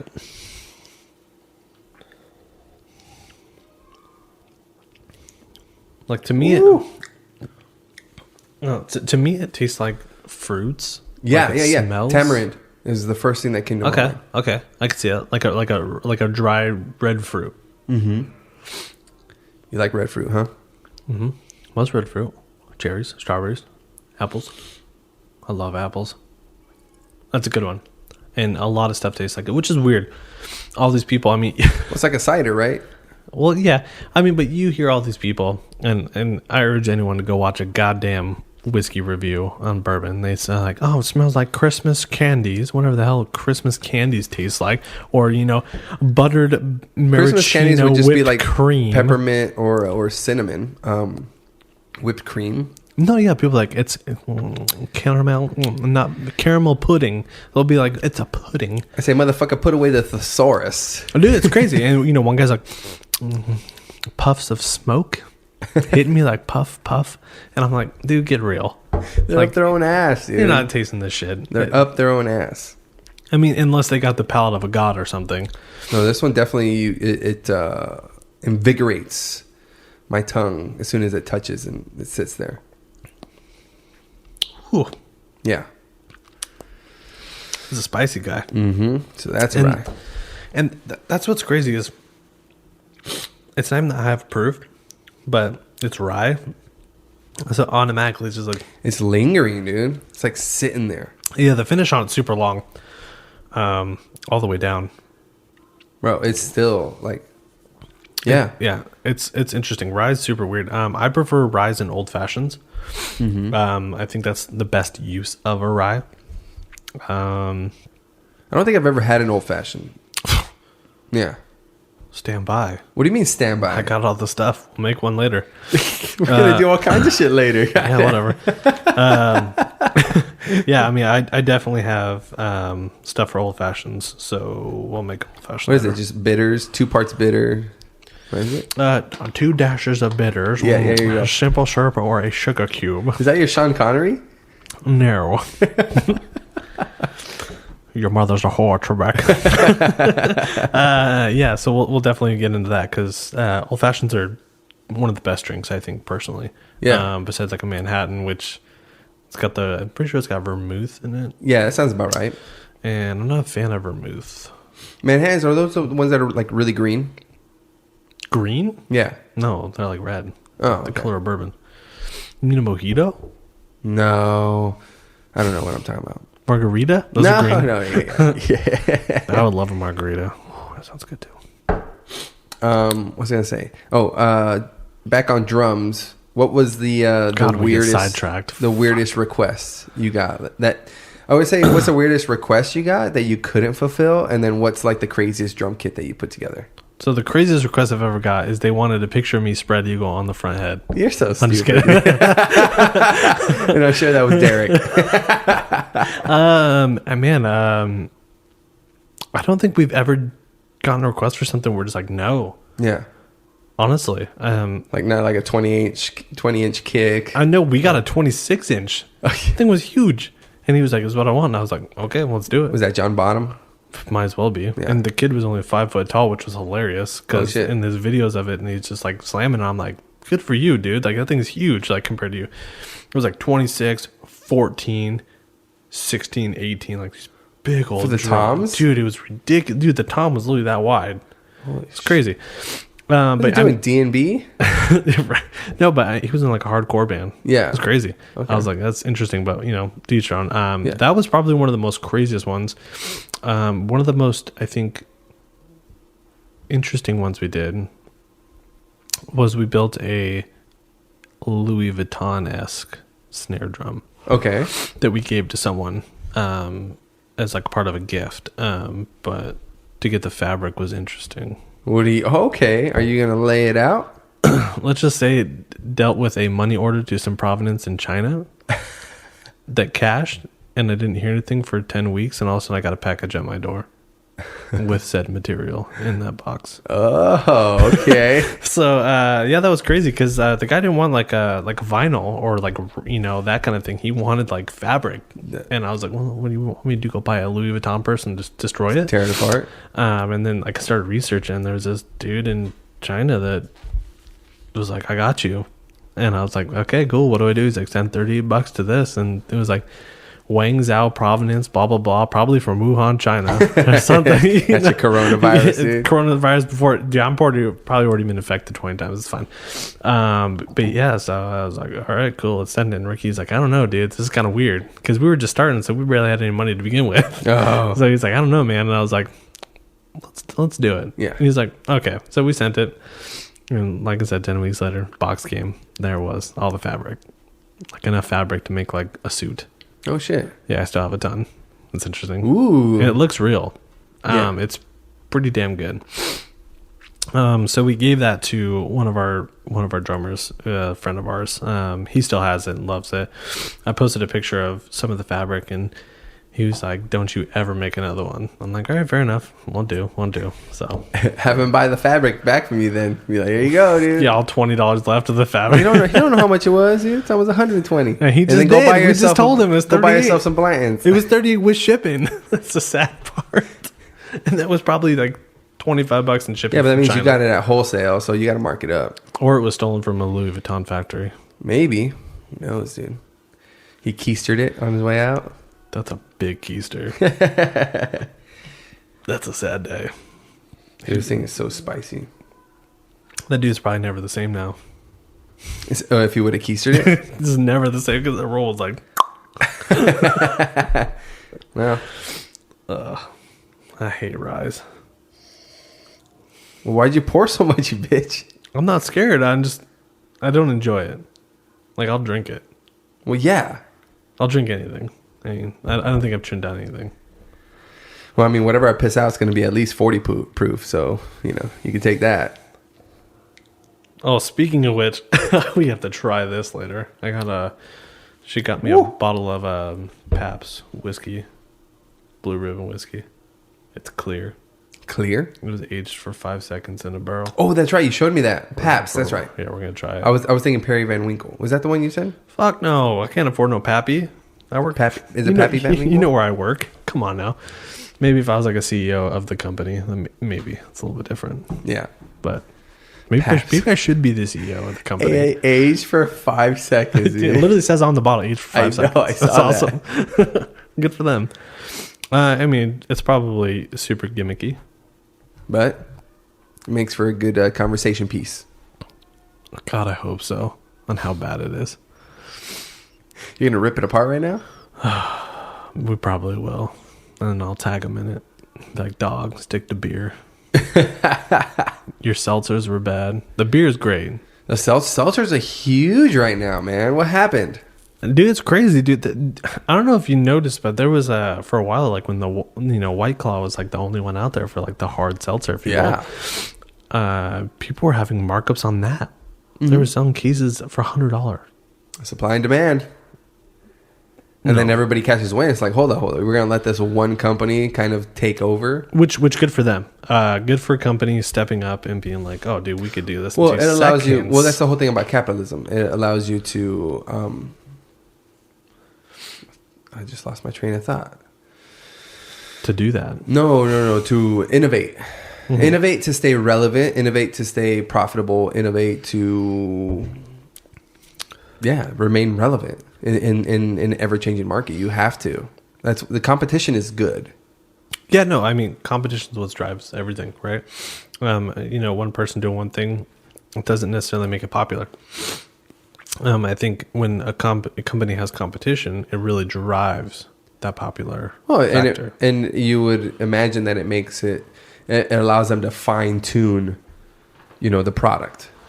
Yeah. And not because you better come correct if you have a competitor that they can run off to. Like, well, yeah, I mean, especially for that, and I think for White Claw's sake, I think they were doing too well to where they couldn't keep up. Not only were they just trying to keep up with just supplying what they had, they weren't going any further. Now you have brands like Truly, which I think is by far superior than White Claw. Little did you guys know we're going to talk about White Claw while we have these right in front of us. Fucking White Claws, dude. Yeah, dude. I've been drunk on White Claws. It's fine. I was that basic at one point in Nashville. It's fine. I didn't even pay for those. But yeah, anyway, But yeah, like Truly's, they came out with more flavors. They were way better than, bullshit lime. Yeah. If I want a fucking lime flavored sparkling, I'll drink a damn Sprite and put a little splash of vodka. You know what I mean? At that point, I was paying, $5 for a White Claw when I could spend like 90 cents on a splash of vodka. Yeah. So, Vodka. Vodka. That's the only thing that ever gives me like the shivers when I drink. Really? What is it? Vodka. No, but what is it? Where does it stem from? I don't know. Probably. Well, let's talk about it. Probably. What happened in your childhood, Austin? Nothing with vodka that I can remember. Maybe that's why I can't remember. You blacked out, son? At 5 years old with a fucking glass of vodka. No, I don't know. There's never been a time where I was like, no, it's not true. I lied. I've been fucked up on vodka. That's probably what it stems from. It was Vegas. That's all we had.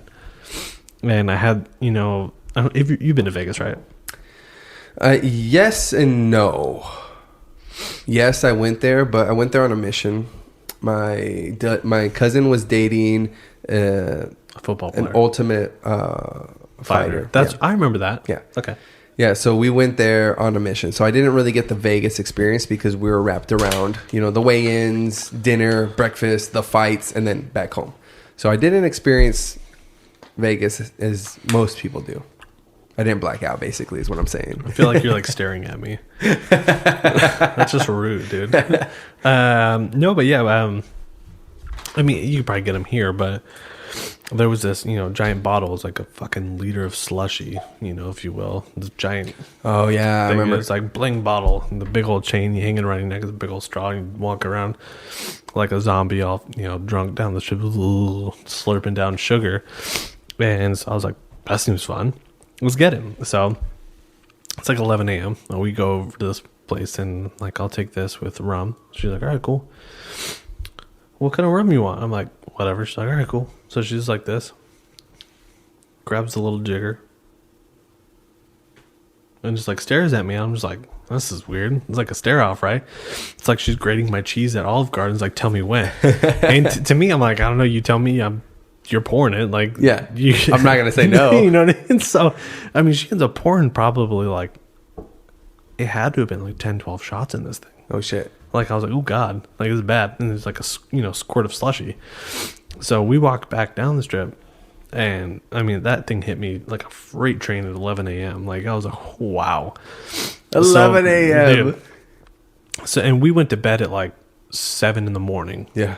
That night before. Shit. And we ended up getting up that early because the fire alarm at the goddamn Excalibur went off at like 10 a.m. It was like a test. And I was like, why the fuck would you do that? Yeah, right. So anyway, so we woke up. We do that. We make our way down. Ricky's off gallivanting, doing his thing. Doesn't drink, of course. Loser. Oh, yeah, straight edge. No, but Ricky did say that if he breaks edge, it's going to be with me. And if you're watching, Ricky, I'm holding you to it, you little shit. We got plenty. This is about 5% of what's in this fucking house. Yeah, I have like a bar. Take your pick. So, yeah, we drank that and we come back and then we gambled a little bit. And then at night, I was like, damn, I'm out of beer in the fridge. I have no liquor. And, my buddy Cody's like, I got this bottle of Sky vodka. And I'm like, okay, whatever. So I unscrewed this mug and it's got to be like that round, that tall. And I put some ice in there and I was like, what are you drinking? He's like, vodka water. I'm like, that's disgusting. I was like, I'll try it though. So I grabbed his bottle of Sky vodka. I dumped like half of this thing in there. Way too much. I put like a splash of water. Just a splash. And I stirred it. I took a sip. I was like, ooh, damn.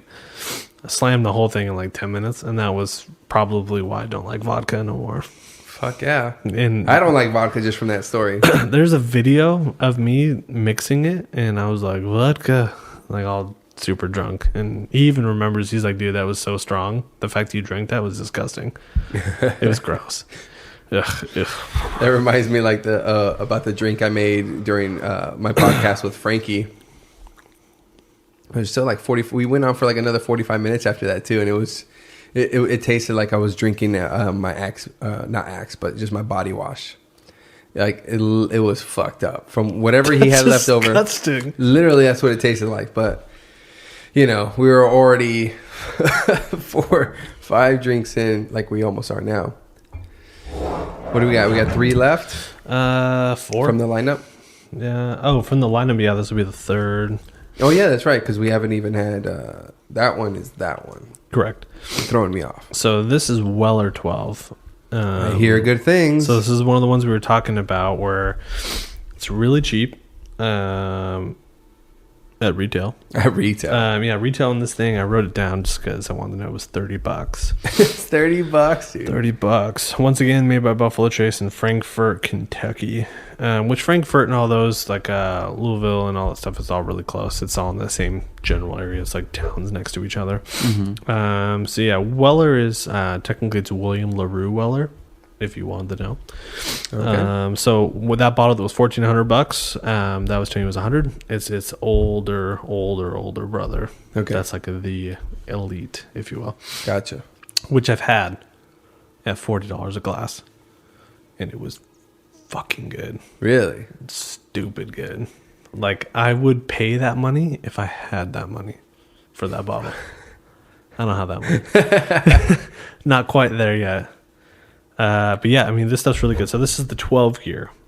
It's 90 proof. And this is probably one of my favorites in the house. Okay.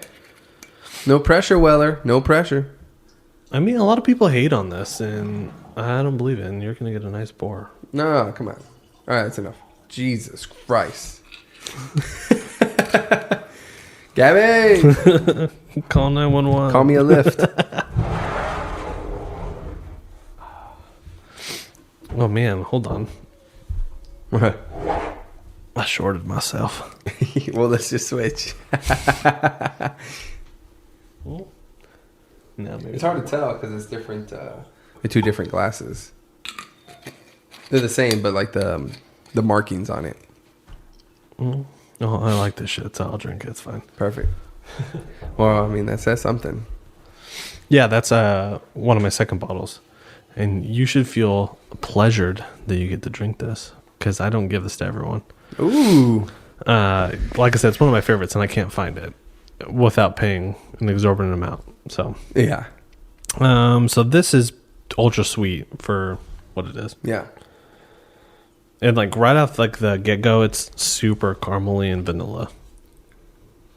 Definitely more of the vanilla hints in this one. It's starting to stand out.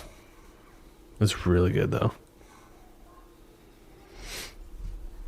So a lot of people, say you're supposed to let it breathe. So you pour it, let it sit for a while. I've had mixed experiences with that. Yeah. I've had it to where it's either like it really helped or it just did nothing and it was a waste of time for me enjoying the drink. And I was like staring at it glass trying to aerate it somehow. I'm like, come on. Like it's going to grow. But when is it going to change color and let me know it's good? Yeah. I mean, but let's talk about that. Open bottles. A lot of people say, if it's half a bottle, you have 2 to 3 months to drink it, or 6 months to a year before it goes bad. That shit ain't going bad for years. Yeah. Think about it. How many people are going into, for instance, there was a bar down in Nashville. They had Pappy Van Winkle on the shelf, and I'm like, yeah. How much is it? How much is it, right? He goes, oh, the cheap one's $45. I'm like, what's the expensive one? And he goes, $2.50 a glass for an ounce pour. And I'm like, okay, first off, no one's spending that shit. An ounce pour, what are these? About these are 2.5, 3? No, that's probably 2 ounce. 2 ounce? I don't know, maybe more. We're gonna be feeling it a little bit. Anyway, we'll find out. Anyway, no one's drinking that shit. That shit's sitting on the shelf for years, and it's still like, I'm just saying, take what you want to believe, but all these people claim they know, and there's some goddamn master scientist in the bourbon world or of liquor, so whatever. But yeah, I mean, I drink it, so I'm not letting it sit. So, well, I think we should cheers on this one. It's true. This one's good.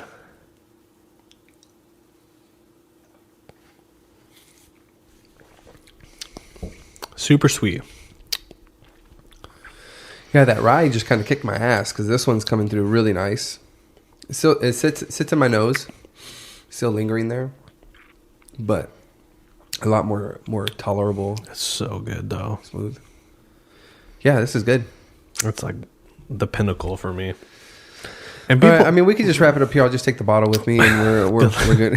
dude, people hate on that bottle. Really? I was watching a video the other day, and the guy was like, "Yeah, it's like the worst out of like all 6 of these." It was a blind taste, and 6 of what? Oh, 6 of just random bottles, or 6 Wellers? 6 different bottles. There was another Weller in the mix, but yeah, it was like, yeah, this is the worst bottle out of all of them. And I was like, you're out of your fucking mind. That's like the best one here. And the one guy, it was a blind test, and he rated number 2 out of 5. And the other guy was like 5 out of 5. He was like, this is garbage. And I was like, dude, you're killing me. Like, I was like heartbroken. I was like, dude, that's a Weller 12, dude. Like, I love that. It's good. Yeah. And, you know, they were just not about it. And it was upsetting. Everybody has their own taste, man. Not everybody has to like exactly what you like. Everyone has their own taste. And, you know, at first I never thought about it this way. But I used to ask for advice on, like, you know, what was good and what was bad. And, you know, one guy said something like resonated and was like, dude, drink what you want. You're going to like what you like. I'm going to like what I like. I can tell you what I like. Of course. Not what you're going to like. That makes a lot of sense, right? Whereas a lot of people, like I said, don't like Willet 12 or Weller 12, not Willet, but don't like Weller 12, or they really like Rise, or they really like sour mashes, or they like, you know. And those people are wrong, but yeah. Or no, I really like a sour mash, actually. Or like, you know, they like Canadian whiskey, or they love Scotch, or they love Japanese whiskey. You know, everyone's got their own thing, and I follow a couple guys who are just gung ho on Japanese whiskey. And don't get me wrong, I love Japanese whiskey. Well, that's what kicked it off for you. It's true. I do like a lot of Japanese whiskeys. Now, mind that being said, there's certain ones I hate. There's just some I just don't like. I've had a couple. We had that one at Puro that I was like, nope, that's not it. Well, you were on the fence about it to begin with, and then when it was poured, I think we asked for a special drink made. Oh, no, that was the first one. I'm talking the second one, the Nika. The Nika, the coffee flavor. Was that before or after the cigar? I don't know, man. Yeah. That was a blur. I barely made it down the steps. We went out for like 2 drinks. Yeah, who the hell puts a bar on the second story and expects you to walk down that shit? Yeah. You know what it is? Sober, rich men. That's what it was. Sober rich men. In their cigar club, you know. We obviously did not belong there. I mean, I would have been fine at Murphy's, but besides the point. We had to try it out. It was a fun place. Also, it's like $300 later. Hey, we're not supposed to kiss and tell. Yeah, that was a good time though. But yeah, I really hated that pour. It was just not good. I don't know how to explain it. I will never. I've seen it multiple times for sale, and I'm like, nope. And like a good price. Yep, I'm like, nope. I'll pass on it every time. 10 out of 10. Time. I mean, I should probably retry it. I don't know. I feel like one glass isn't enough. Oh, you've only had one glass? Yeah. Well, then yeah. So maybe, but maybe anal chug. Butt chug it. I mean, but that being said, though, there are some fantastic Japanese whiskeys. I really do like Suntory, which is like the main one I like, the distillery. So they have different ones. They have like the Cheetah, Hakushu, Yamazaki. They have the Hibiki. They have and then all different year statements of those. But they're owned by Jim Beam, or they own Jim Beam now. Uh-oh. Whoa. Or something like that. It's one or the other. It's either Jim Beam owns them or they own Jim Beam. Mm-hmm. They're really big. I mean, the bottle, which is up next, though, the Yamazaki, that one, I mean, it's 119. I got lucky and got that one for that price. And that's a damn good bottle. And that's like the pinnacle to me for Japanese whiskey. But there's an 18 and like a 21 that I can't even fathom to afford. There's an 18, which a lot of people would say is the maximum, right? But then there's a 21. Mm-hmm. Oh, there's always something more. I mean, but of course, but I mean, think about it. All you have to do is hold on to that barrel, the same barrel that you just bottled 3 years ago, and be like, "Hey, it's 21. It's $500 more. Do you want it?" Sure. You know, I get it. The marketing on bourbon is fantastic. Do I think it justifies the markup? Absolutely not. But you might as well get it while it's hot because, you know, the coronavirus could shut out. Actually, I'm pretty sure, if I'm not mistaken, I read today, the Suntory factory is shut down right now in Japan. Damn. Because of the virus. They don't want to spread to the spirits that they're distributing across the world. Yeah, but isn't the alcohol, wouldn't it just kill? From what I was reading, it's only 70% or above that kills it. That kills bacteria. So that means it has to be 140, 150 proof. 140 proof, yeah. Damn, okay. So straight moonshine. Which, I mean, yeah, that's like, you know, what do they call it? Rubbing alcohol. Yeah. That's what that is. Moonshine came from them making it at night. That's the name of it. Yeah, because I'm pretty sure you're right because they you couldn't see the smoke trails coming out of the stills. That was one of the big things. Yeah, crazy. It's weird. Think about it. Like I had this like crazy thought. I was like, think about the dude back in like the early 1900s. It was like, yo, I got this moonshine. Oh shit! Damn, party foul. My bad. About to get evicted. Sorry, Well at 12. Don't hate me. But yeah, some guy made moonshine, right? And he's like, I'm gonna put this shit in a barrel. I'm age of 12 years. Drink it later. Like, who in their right mind was like, oh yeah, dude, I just made bourbon. It's been saying, you want some of this shit? I've been saying that for like 10 years. I haven't tasted it. And a lot of it, what's crazy, there are some companies that did it before Prohibition that hid the barrels and then pulled it out. Oh, shit. It was already aged, you know what I mean? And they're like, oh, this is a little bit better. It's way better. I mean, people were still making like bourbon and whiskeys before Prohibition, but I mean, at one point, someone had to have been like, yeah, I'm going to throw this fucking distilled corn, you know, this fermented distilled corn into a damn barrel, and I'm going to age it, and then bam.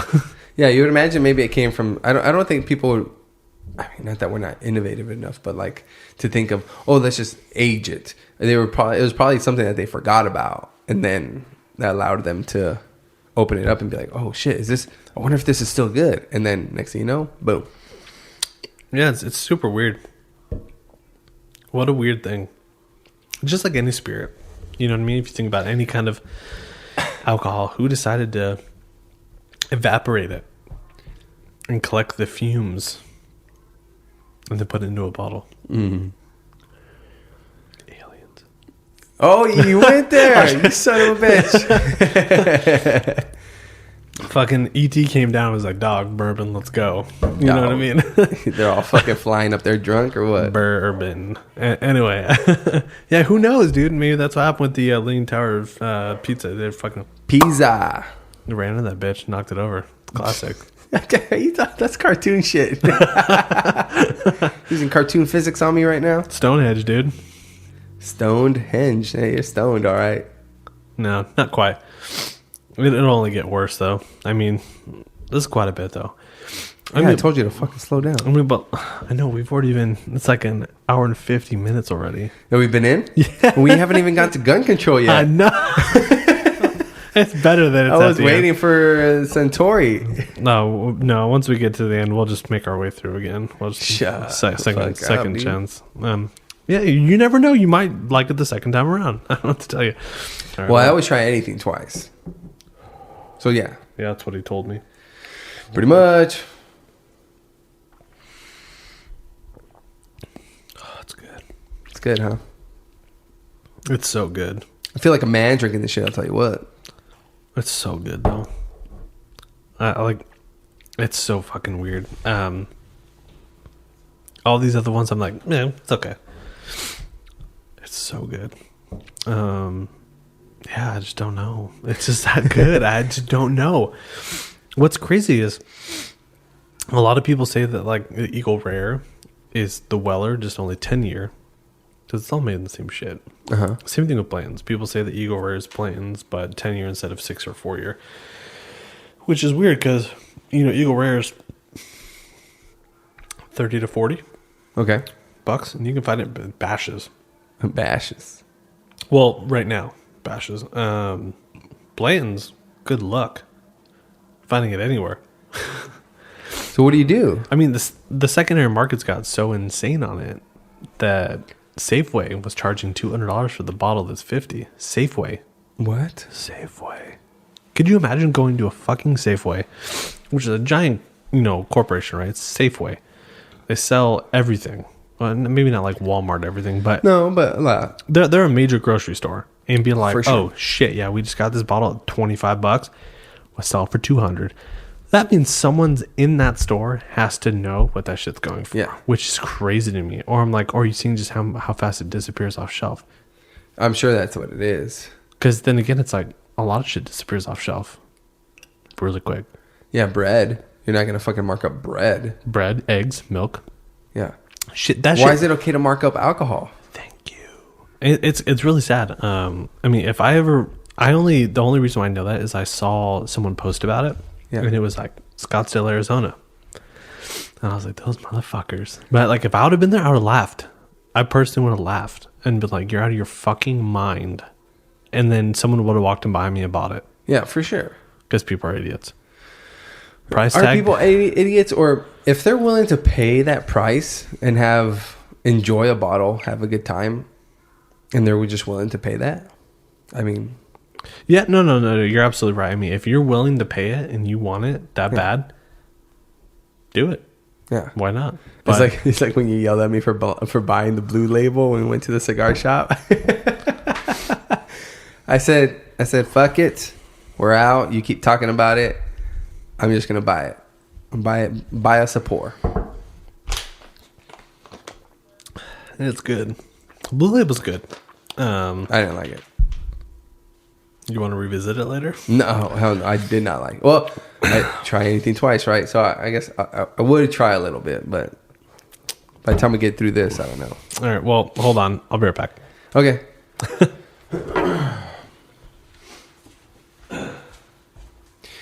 Damn. Shit does put some hair on your chest, though. Drinking this shit straight.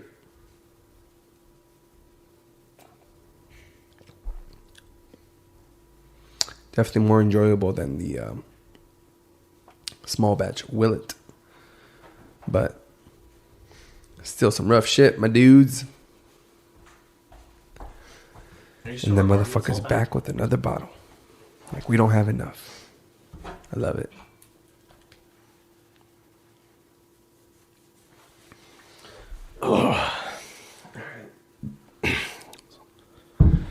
Oh, shit. Okay, let's see. All right. So, blends. Okay. You're lucky I have multiple of these on backstock. Damn, dude. Look at this presentation. A little Kentucky horse. Uh-huh. What's the horse's name that they took it from? Do you know? I need to know shit like this. Hung. Frankfurt. Not Franklin. This registered bottle is number 225. Out Hold of on, that barrel. This bourbon whiskey dumped on January 16th of this year. Yep. Got that one in Tennessee. From barrel 420. Oh, that's when it was When it was dumped out of the barrel Gotcha. to be bottled, yeah. 93 proof. When was it bottled? Is it, I think it's like 4 to 6 years old. oh, okay. So it's not like some stupid age thing, but Nope. fuck, dude. So like, what makes it any different? Is it just the the spices? It's a different mash bill, but supposedly Blanton's was one of the first to do a single barrel. Okay. To not blend, to dump a single barrel into a bottle, and that's what you got. So, oh shit! Oh, I hate these things. I feel like a freshman on a prom date. Ooh, that cork pop, dude. Fucking erection, dude. Let's go, dude. All right. So, this is ultra popular right now. There's, which I'm jealous, states that post that they have like an abundance of this shit. I never find it, rarely. 2 bottles in Kentucky that I got for good deals, which were still over retail. A couple stores that were here, they wanted 300 to 400, which is crazy. Damn. I'm not paying that. All right, go easy on this pour. I'm sure it's delicious. Do you want me to go have her go get burritos or something? No, I can't eat. You know I'm fasting for 23 hours a day. You might need to eat after this. Oh, my stomach can't handle it. Ooh, that looks good. All right, I'll pour myself. No, settle down, friend. Right. All right, that's good. That was a special bottle. Ooh, it smells good though. It does. It's really good.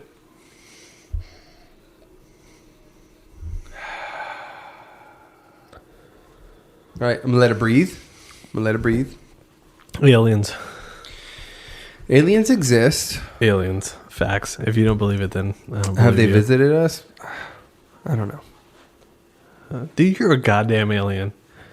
Probably. Look at Who else these seems ears. to podcast people? You're just researching information out of people about their life experiences. I just sit here and imagine their booty holes. He's got a nice butthole. Pro It's got time. hints of Hints of caramel pudding. of a burrito express. Oh my god! Someone's doing you a disservice eating that. At least be a little. Yeah, you don't like slobs. burrito express, right? I don't like burrito express. Dude, it's not good. Yeah. Ooh. I would say like Los Favs, Filiberto's, Taco Bell, Burrito Express. Damn. It's that bad. Actually, no, Del Taco. Fuck Taco Bell. Del Taco's fantastic. I've never been a Del Taco guy. Oh, dude, taco with the fries. Okay, maybe we make a Del Taco run. No, we can't. It's close. Son of a bitch. I mean, I can eat as much as I want. That's fine. You got to remember, I got to be at work at 8. Yeah, well, What time is it? No, we got plenty of time. I take the kids to school by 8. So, Yeah, you'd be okay. yeah. Wait, did you get another car yet, or just the What do you Chevy? No, I got my truck, and then she has her work car. Yeah, what happened to the other car? Oh, I totaled it. The motherfucker ran a red light. What do you want me to do? I had to clear the intersection. Wait, so did you get it at fault or no? I was majority at fault. What? Because I was What do turning you left. mean? Majority. But they ran a fucking red light. Yeah. But You should have yielded. I should have yielded. You shouldn't have been in the intersection.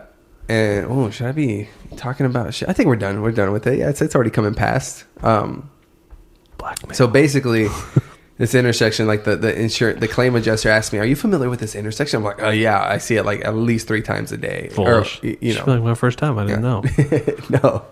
no. So I'm like saying like I know how this shit operates, right? So the light is green, and I see an opening coming because the light is, it's counting down, when you can walk across the street. And so I was like, okay, it's going to turn yellow. It's going to open up. So I'm like creeping up, and this taxi goes in front of me, lets me go up.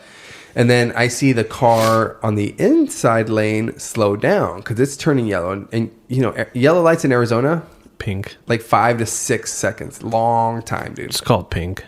And then That's how short it is. so I see them slowing down, and then I noticed the other car was behind them. So I was like, okay, cool. I look over to my left to make sure that this dude's giving me room to go, right? Because I'm like, okay, this light's been yellow for a little bit.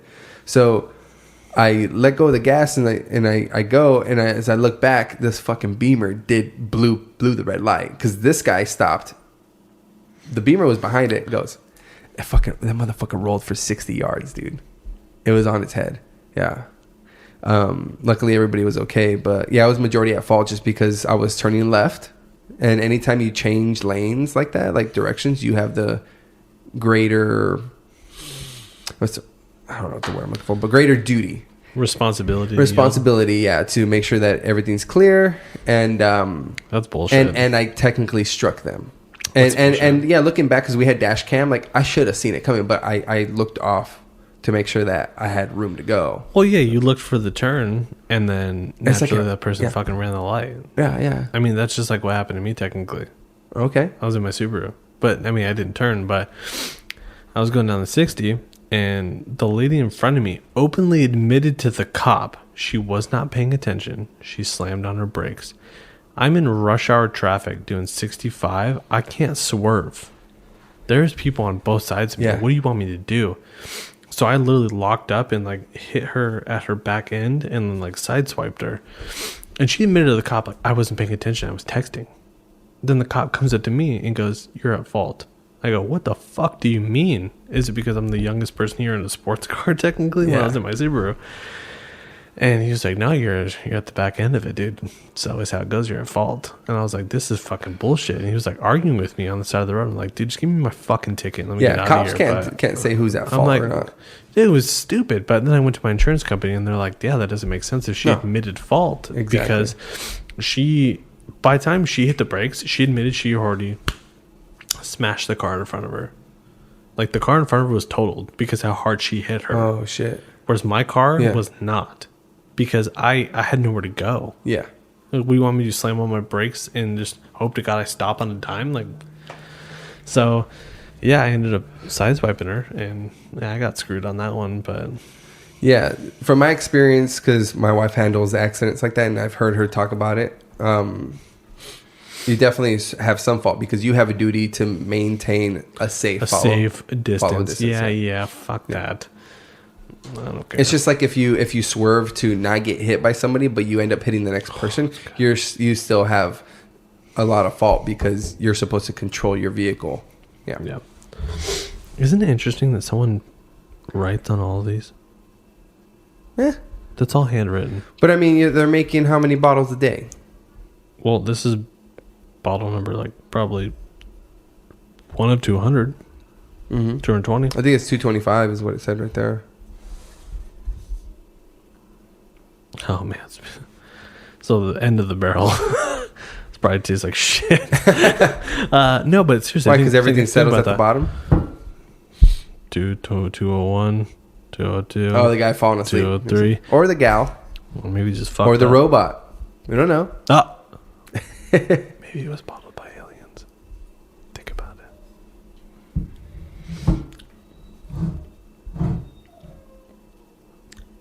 That's clean. Do you hear Teddy in the background? I do. Yeah, I do. I do think the Weller is a little bit better than this still. That could be that it was aged differently. Yeah, but this is solid. Same distillery. Yeah. But the reason why this got so big was Keanu Reeves.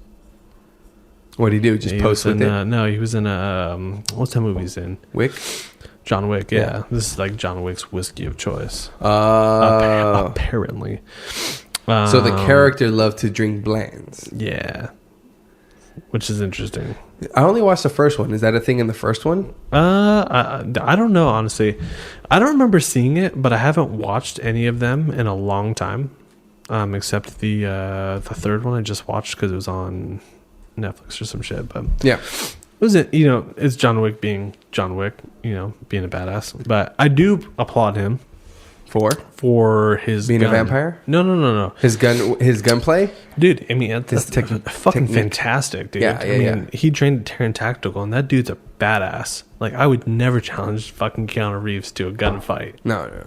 Like, that dude's good. Let's talk about Keanu Reeves. Let's be real. Okay. That dude is a goddamn stand-up gentleman. I mean, he donates a ton of his money. Almost all of his money from the Matrix movies, he donated. Yeah. He lives in an apartment, like a small-ass apartment. Doesn't have a big-ass house. Takes a subway.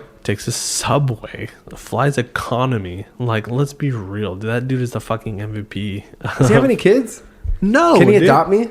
Fuck, I wish, dude. I mean, I'm like, 3/4 of... No, he's got to be in his, 40s or 50s. Ooh, Keanu? For sure. Ooh, how old is he? You gonna look it up right now? Yeah, kind of. I kind of want have to be. I kind of looked this up already, but...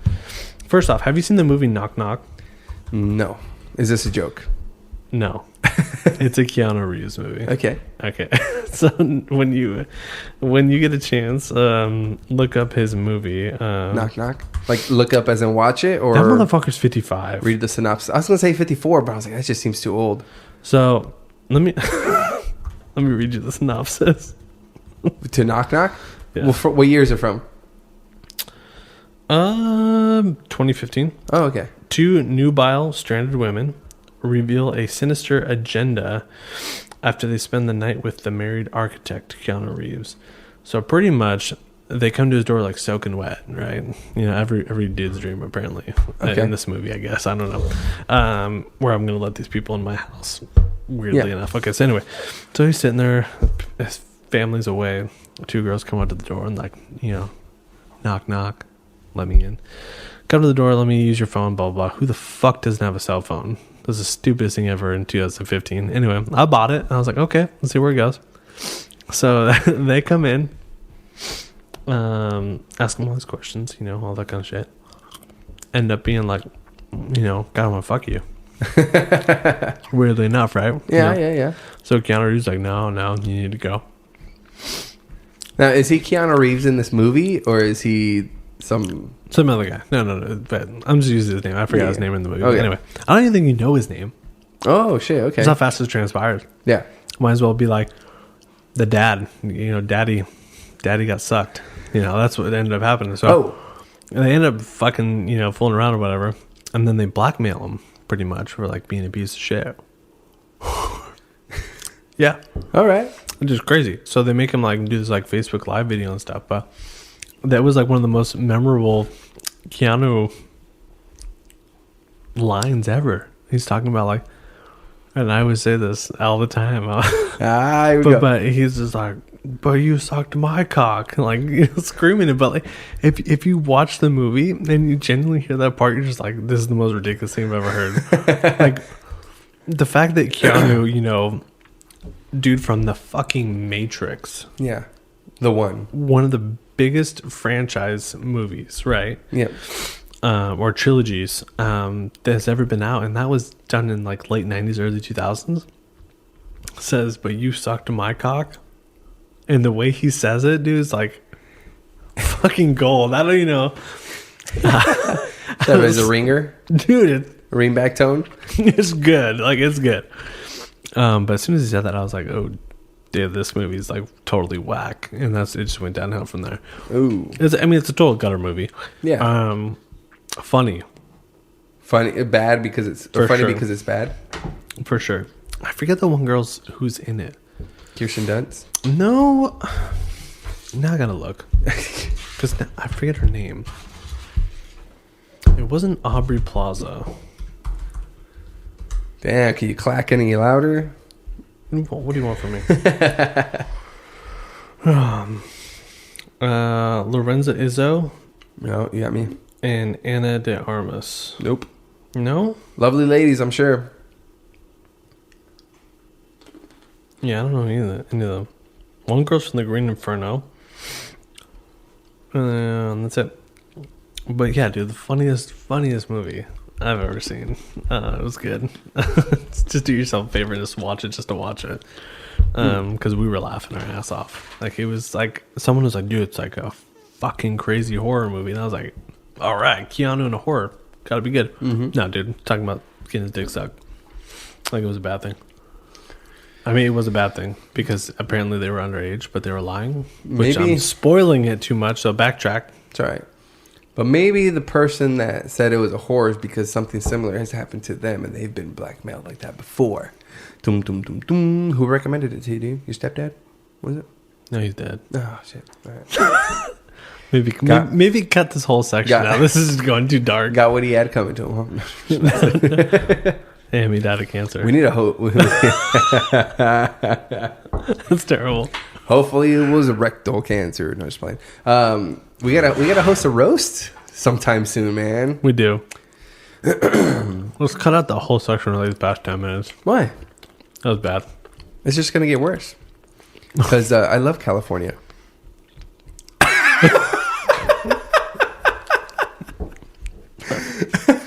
I hate you. You want to take that sip before we get into it? Yeah. Yeah. All right. Sit. Woo, he does like that shit. So, you are,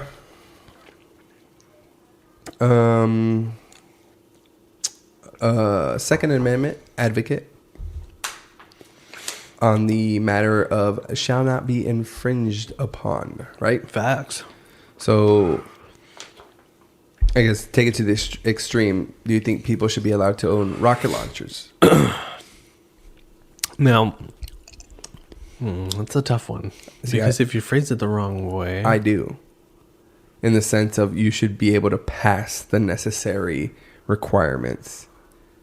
So you think everyone should be able to own a rocket launcher is what you're saying? I think you should be able to, but I think it should be fucking like ridiculous. So what's the test on that? You shoot it at a car, and if you hit the car, you get a rocket launcher? No, and that's where it gets weird, because it's like, well, maybe you should have a psychiatric evaluation, but then it's like, who's giving you that? Oh, it's the government appointed official, and it's like, well, yeah, then that's where it gets fishy, right? Yeah. Just like everything, I'm not gonna say you need regulation. I believe Any regulation. So you think you shouldn't have to know how much grain is in a certain bullet? So hear me out. Let's take it back to 1776, right? Revolutionary War. Where you could shoot one bullet every 45 seconds. Okay, but the government thought that's all there was. Mm-hmm. They didn't think for invention, evolution of the firearm. Mm-hmm. So let's say we had a modern day revolution right now. The government would be like, cool, you have the right to own said firearm that shoots this many bullets per minute. And a rocket launcher that can also blow up their rocket launcher. I mean, I'm just being honest. A lot of people are like, when they wrote this law back in 76, they had muskets, and you use a musket to kill with one musket, right? Mm-hmm. Cool. That's when they had muskets, dog. They didn't know that we were going to, Eugene Stoner was going to create the AR-15 as a modern killing weapon for the Vietnam War. Yeah. And the whole point of the amendment, or that amendment, was that they're escaping a tyrannical government. Yep. So the whole point is to be armed, to be equipped to fight off a tyrannical government. Correct. So if now everything has evolved, and you have guns that are capable of certain amount of force, damage, efficiency, then you can't withhold that from the general public, a good, upstanding citizen, to be able to protect themselves against yourself. Against it, yeah. Yeah. So I mean, a lot of people argue this all day, and it's kind of crazy because I'm like, dog, why would you disagree? That the government has fucking drones. There's probably a dude listening to us right now. Oh, I'm sure. Probably jerking off thinking about the knock knock story about sucking dick. But yeah, we're talking to you, Todd. Big brother out there. But I mean, I'm just being honest. If they can have a fucking tank, I should be able to have a tank. Why not? I mean, does it take a true psychopath to commit a mass murder? Absolutely. Yes, and it takes the right circumstances, because somebody could get to that point considering the right. Absolutely. So the right is in the wrong turns. Yeah. So when they talk about background checks or any of that kind of stuff, right? So what is the background check? You ask me? Well, I mean, just open-ended question, but a background check is checking to see who you are if you have any criminal offenses that would deem you unworthy of purchasing a firearm. Mm-hmm. Now, to most people, they go, there needs to be background checks on firearms and all this kind of shit. There already is. Yeah, of course. When you buy from a dealer, you go through an FBI database. This is anything you've done that was deemed you unworthy. It could be a threat. It could be any mental institution. It could be psychiatric stuff. Any of that kind of stuff deems you, or a criminal offense deems you unworthy.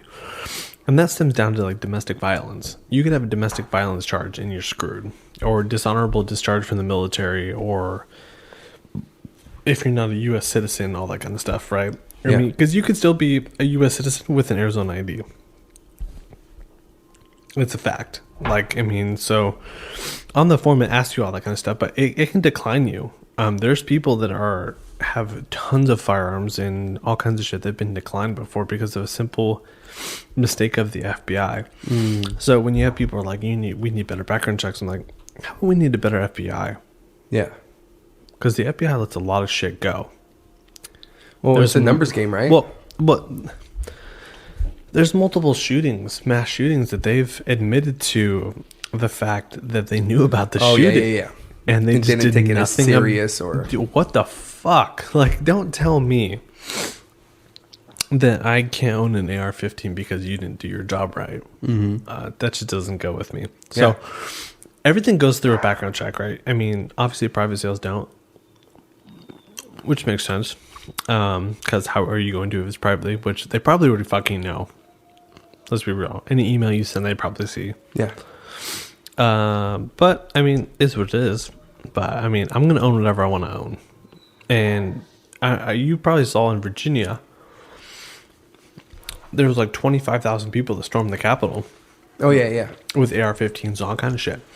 And the governor down there, what's his name? Fucking something Northam, was like, we're gonna pass these bills, and we're gonna do it. We're gonna do it. Psych! Everyone fucking backed out of that shit. So, they ended up having like a huge turn. Everyone bailed. He got left on the sidelines, just all super sad about it. Which, fuck that dude. First off, And is that governor a Republican or a Democrat? Super Dem. So Virginia went from being one of the most red states to one of the most blue states overnight, which is crazy. A lot of people say, which I'm not even really going to get into this, but fucking Bloomberg bought it out. Paid for all the advertisement, all the everything to get this guy elected. Which isn't crazy, because think of how much he spent. I think they said he spent $100 million so far in his presidential campaign. 500 million. Jesus fucking Christ! Give me 100,000. Which is what? I'll vote for you. You know, percentage wise. Bloomberg, I'm here. Percentage wise, and does he get some shit back? All right, what do we got? Yeah, but he lost. He backed out, dude. Let's be real. Yeah, but did he already do the damage? Did he allow Biden the opportunity to come through? I personally think he did. And like we were talking earlier, the DNC is completely responsible for this bullshit, which we're probably going to get assassinated by Hillary Clinton tomorrow. So, well, going out with a bang. I hope you're ready for that one. Yeah, why not? That's a good one. I'm trying to go heavy, man. Oh, dude. Nearing the end of my rope here. I mean, I can keep opening bottles. No, but seriously, it's kind of crazy that, so there's been gun owners, right?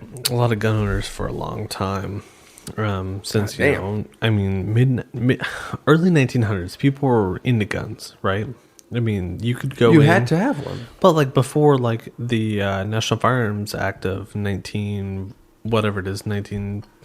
Hold on. Wow, I don't know. 14. 1934. Okay. 1934. I don't know. Sounds right. Yeah, feels right. Let's roll with it. All right, cool. So sometime in the early 1900s, they pulled a bill into the House called the National Firearms Act of 1934. I want to say it's 1934. I'm feeling good about 1934. Send it. And if it's not right, fuck all y'all. Because you can come challenge me on a shooting range. It's fine. I'll still win. 1934, they passed a bill. You need a $200 tax stamp to own certain weapons, right? Like $200 back in 1934, which is a lot of money. I don't even know what that equates to today. Probably thousands. Yeah, I would say at least 3,000 for a piece of paperwork, right? Yeah. So for anything, machine gun, short barrel, suppressor, which suppressors weren't even that big yet. I think suppressors were really big in like World War II. This is when they started getting their huge go. But I mean, so you think of all that. Wait. What are you doing? Ooh. All right, hold on. Cut. You're gonna cut. We're gonna come back to this. Okay, and action. Cool. So first off, we have the Yamazaki 12-year, the Japanese whiskey from the House of Suntory. Which? Oh yeah, I forgot. Where's it from? So it's imported by Beam Suntory. So I'm pretty sure Suntory bought Jim Beam in Chicago, Illinois. And this one is made in the House of Suntory whiskey in Japan. It's aged 12 years, single malt. So pretty much single barrel. That's what it sounds like to me. Okay. 86 proof. So it's a lightweight. It's a lightweight for a 12-year. It's fucking it's got that leathery type of finish to it. Welcome to Japanese whiskey. Leatherface. Oh, is it all kind of like that? So they use a god damn it. That's a Leather barrels? Mezaruna Mezcal? No. oak, or some kind of Japanese oak, if I remember correctly. Tell me. Doesn't say. Fuck. All right, hold on. I gotta look it up now because I'm annoyed.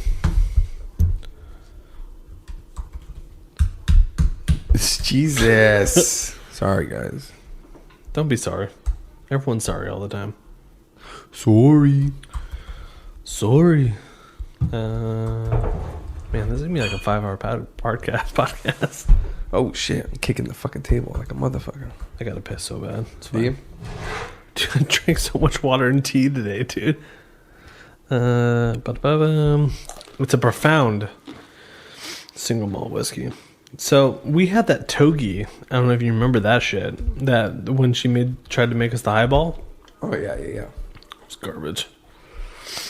Let's see. Yeah, the Mizunara is what it's aged in. It's some kind of Japanese oak or some shit. Number 1 single malt whiskey in Japan, but is enjoyed more than 35 countries. Just leave it open. You're gonna fucking Google something in like 2 seconds. That's right. Okay. So, super good. Yeah. So it's younger brother, the Harmony, which is the blend of different Japanese whiskeys. It was really, really good. Mm-hmm. But the 12 is fantastic. Now, I have a 12 of the Hakushu, which is a Scotch. Okay. So it's a lot more smoky, but let's take a ganda. Ooh, it's smoky already. So I feel like most Japanese whiskeys are more peated, smoky, if you will, than American bourbons. American bourbons are pretty sweet. Japanese whiskeys usually have that cut to them of smoke. Mm-hmm. You can taste it. It's like leathery, but it's good. Yeah. This reminds me a lot of that, again, back to the flight that I had from the Oaxaca tequila. Has like that same. So that's pretty smoky. Oh, man. I gotta piss. Yeah, this one's rough. This is terrible. I'm gonna take a piss. All right. Let's take a quick. All right, so Yamazaki, 12-year, single malt. Yeah. Japanese whiskey. Sean Connery makes another appearance. Facts. So retail's like 109 to 119. I think that's what I was saying. I think I paid that for it, just about. Super good. Super smoky compared to American bourbon. It's more like it's not a Scotch, not quite. It's like sweet smoke. Whereas Scotch is pretty, it's pretty dry, if you will. Mm-hmm. Pretty dry and smoky. Almost like you're chewing on a fucking leather belt. Like your dad just beat your ass. Well, we just had a little cigarillo. Cigarillo. It's true. Hold on. So, I'm already in that vein. Is there, and I would imagine this is the case, but I just want to bounce the question off of you. Is there people in the Scotch whiskey bourbon community that just want it to be as filthy as possible, like just a fucking nasty, like smoky, like smoky? Yeah. Like, so, like if it ain't this fucking smoky, it ain't. Yeah. Worth So there is a Compass Box Scotch called the Peat Monster. So, oh my god, when they call it smoky, they call it peated, right? Yeah. So it's been peated. So anyway, all these college kids, apparently. I don't know if this is a true story. prove their machismo. Yeah, like, I drink Scotch. I drink whiskey. I like pig feet. Yeah, I like pig feet. All the hog moss. Anyway, yeah, they're like, no, I like smoke whiskeys. I'm a man.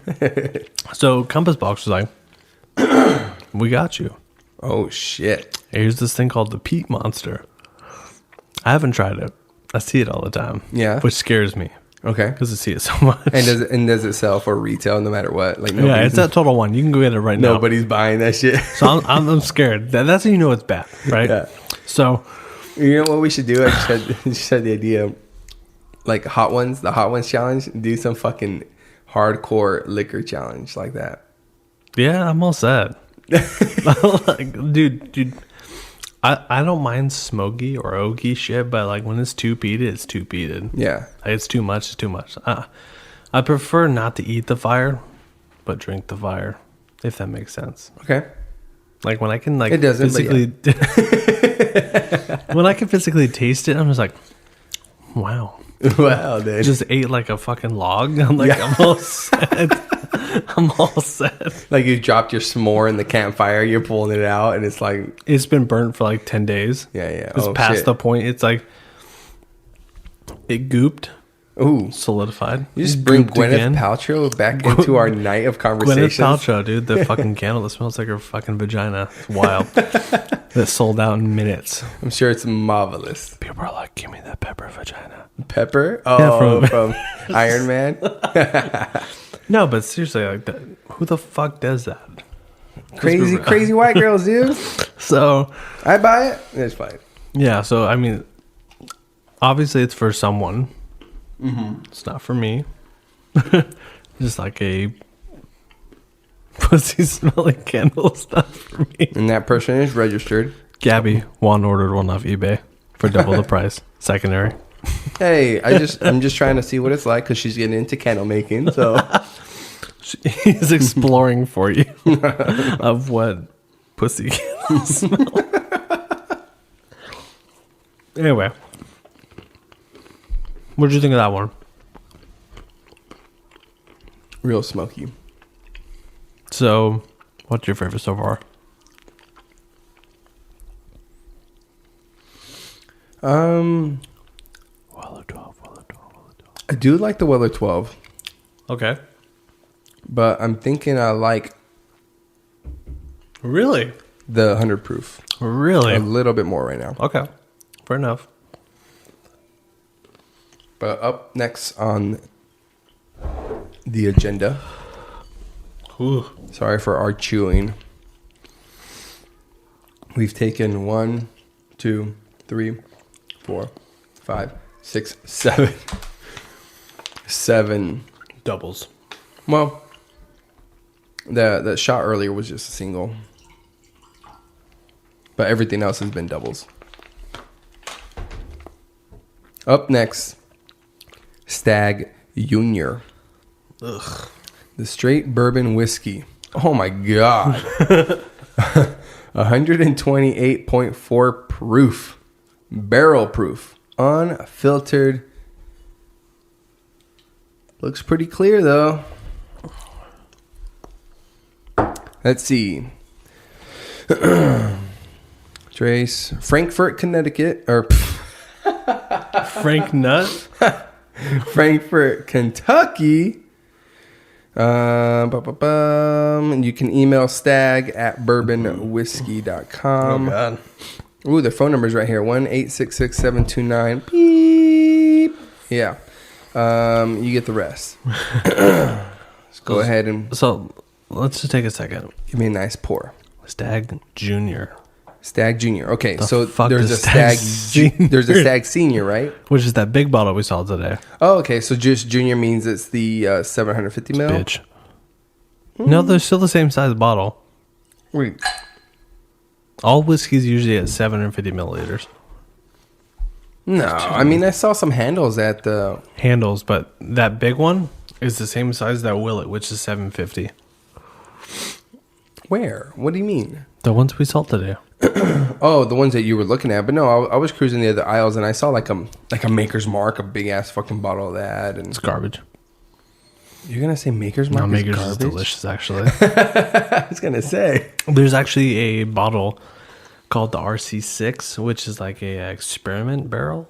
It's supposed to be fucking good, and I'm scared to open it because I don't want to drink it. You have it? Yeah, well, all these fucking bottles we need to open up in here. I mean, if you want to get that fucked up. Not tonight. Oh, stop being scared, dude. I'm a God-fearing man. Same. I got to answer to a lot of people usually. And God's name is Gabby. Literally daily. No, I get emails. You get emails from God, is what you say? Might as well be. They think they are. They're just district managers. That's fine. Oh, all right. Ooh. Where we at? So this shit is goddamn. It's like 128 proof. It's a drinker. What are you waiting for? I'm waiting for you to take the sip. Let me know.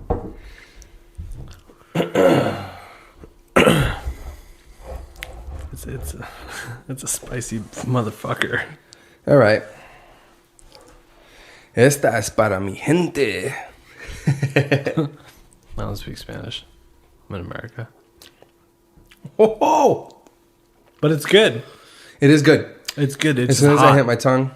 It's hot. It's a long finish.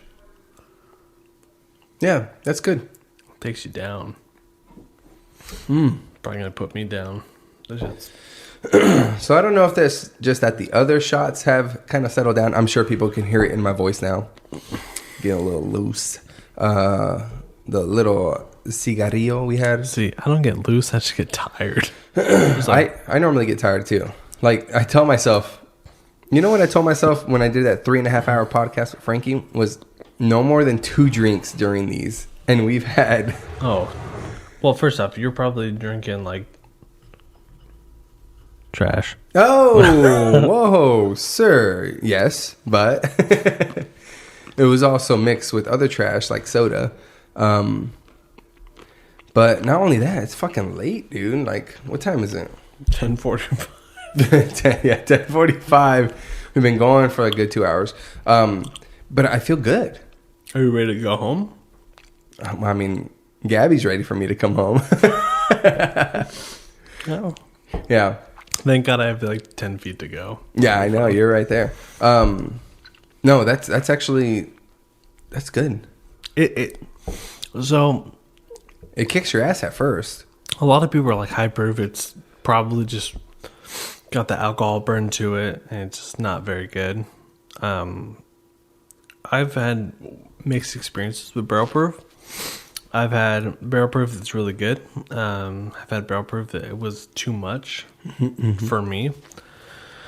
I had a Colonel E.H. Taylor, which is Buffalo Trace as well, which was the barrel proof, which is uncut and unfiltered at like 132, and that was good. Is it like a everyday drinker? No. Am I an alcoholic? Bro, if you're No. drinking this every day. Oh no, there people are that drink barrel proof only, and so that scares me. Yeah. Because that's waiting for liver failure. Yeah.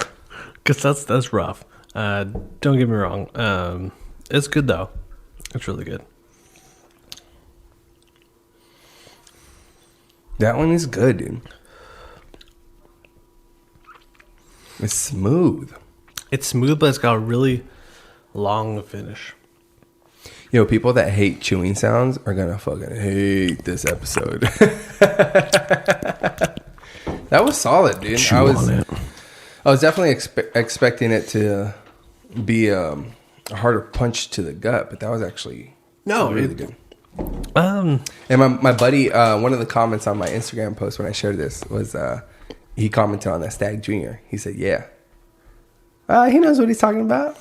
No. So I probably bought the Stag Junior like halfway through the bottle collection, right? Okay. It was up to like 20. It's a hard bottle to find. Once again, it's another one that's like secondary retail pushes like 150 and it's normally like shit. 60. Damn. So I got it for about 70 at a local place I won't disclose to you because you people are scavengers. Anyway, so yeah, I got it and I was like, oh man, Stag Junior, let's get it going. Mm-hmm. Come home, dinner's cooking. I pour half a glass, literally half a glass.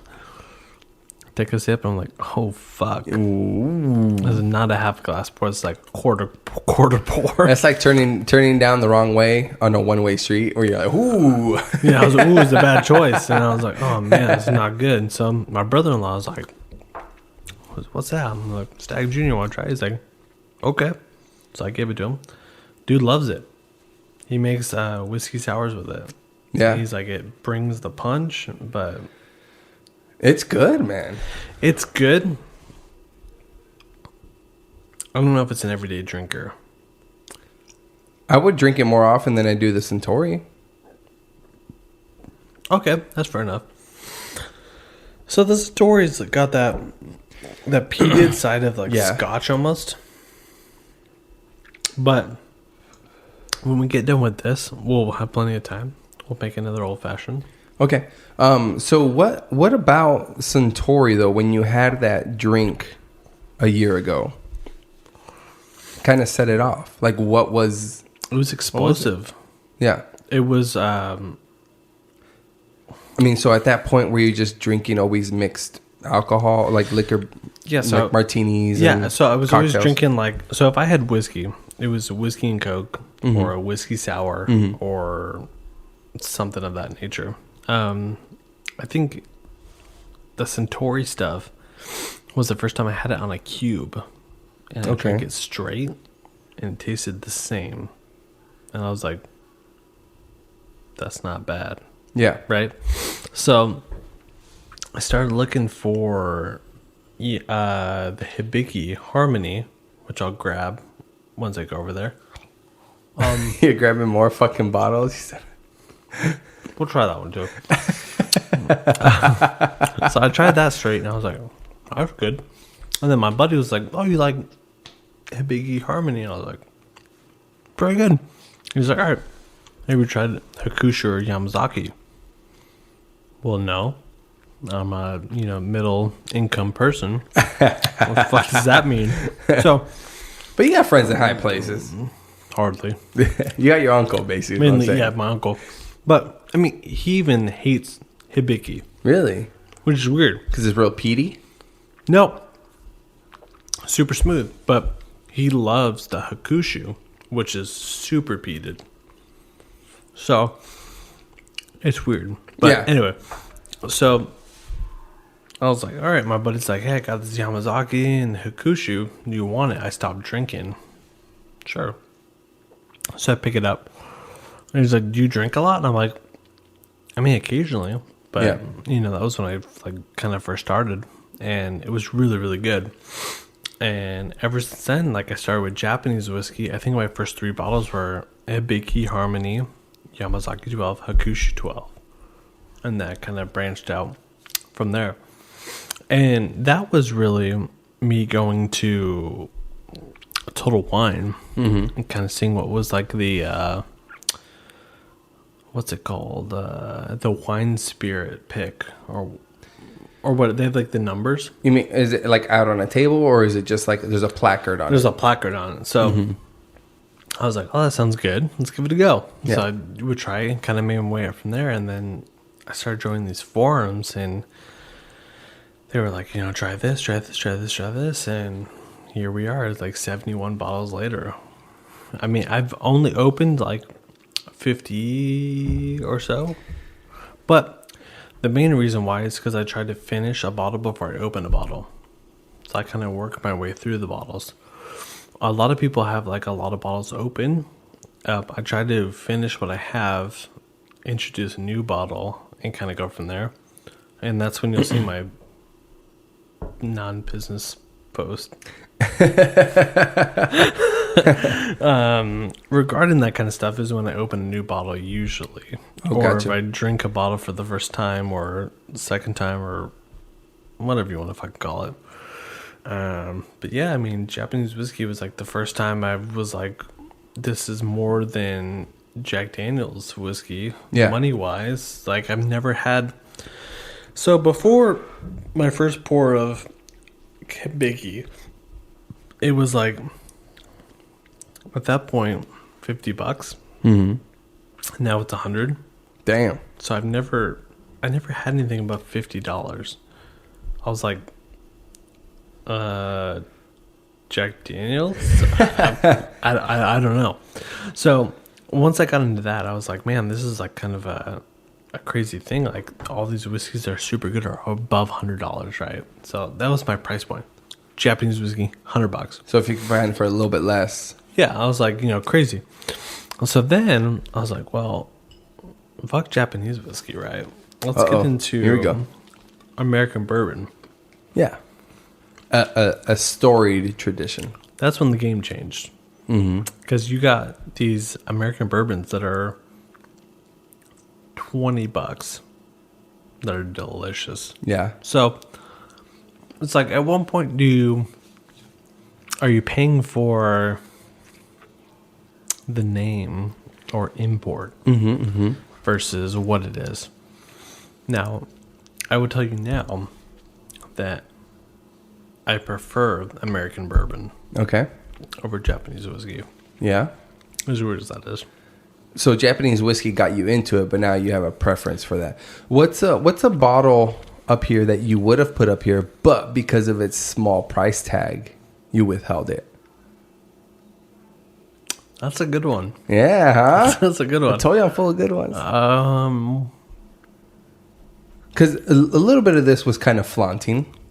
This is some of the nicer, rarer. I can pull some nicer shit. Well, I know. But, I know. And I told you, I'll say, pull out your 5. I don't care if it's the highest price tag or 7, what that. 8. Yeah, I know. But originally I told you, pull out 5 of, your favorites. Like, let's drink some good ones. And, but what's like for the sake of the question, what's a good cheap bourbon or whiskey that you didn't put out here because these have a little bit more of a stature? Okay, that's fair enough. So one I didn't put out, man, that's a good one. So I personally love Buffalo Trace. Yeah. That's a good one. Okay. If you've never had that, let's get that going. So yeah, Buffalo Trace, they made their own bourbon, and it's really good. That's like a $24 bourbon for a bottle. Mm-hmm. That's good. Okay. I'll bring it over. That's fine. No, you're not bringing more shit over, dude. Well, you still got the 2 bottles you bought today. No, we'll keep this for another day. Oh, perfect. All right, cool. Yeah, so, I mean, Buffalo Trace is good. Good for them for making a good bourbon. I slammed that bottle with an in-law in like 2 hours. Damn. Okay, that's just good then. It was good. Yeah. For $25, if you're gonna try to pick up Jack or some shit, it's not worth it. Yeah, I don't do Jack. I do it in the sense of if that's all there is, but so this is crazy. The only bottles of Jack I have in the house are a master distiller collection because it's collectability. yeah. So I have a bottle that I bought for $37 on Monday that was stopped being produced in 2012. That's worth $300 now. And you just bought it on Monday? Mm-hmm. Oh, that was in Prescott. Yeah, so I bought it at a local shop. Now I have 1, 2, 3, 4, 5, and 6. Which number 7 they won't release until the distiller dies, which he's still alive and he's in his like 50s. So got plenty of time. Yeah. So I have all those, which is cool. That's like the cheapest whiskey I own, Yeah. price tag wise. Mm-hmm. But yeah, Buffalo Trace would definitely be up there. Elijah Craig, maybe E.H. Taylor. I did see Elijah, that name, when we were out hunting today, but other than that, I don't think I've had it. Yeah, Elijah Craig's really good. That was a particular master distiller I was talking about when he was like, 18's the pinnacle. Oh, okay. And then they released the 23. 24. Yeah, or 23 or 24. 23, 24. Which I've seen for an exorbitant amount. There's a liquor shop in Tempe that wants like $700 for 100. Get up on the mic. I'm sorry. Anyway, yeah. So there's a shop up in Tempe that wants an exorbitant amount for almost everything we're talking about. Yeah. At least double. I mean, coronavirus. No, times 10. I lied. They wanted $250 for the Weller, Oh, shit. which is 225 times the cost. Yeah. Coronavirus. Yeah, coronavirus.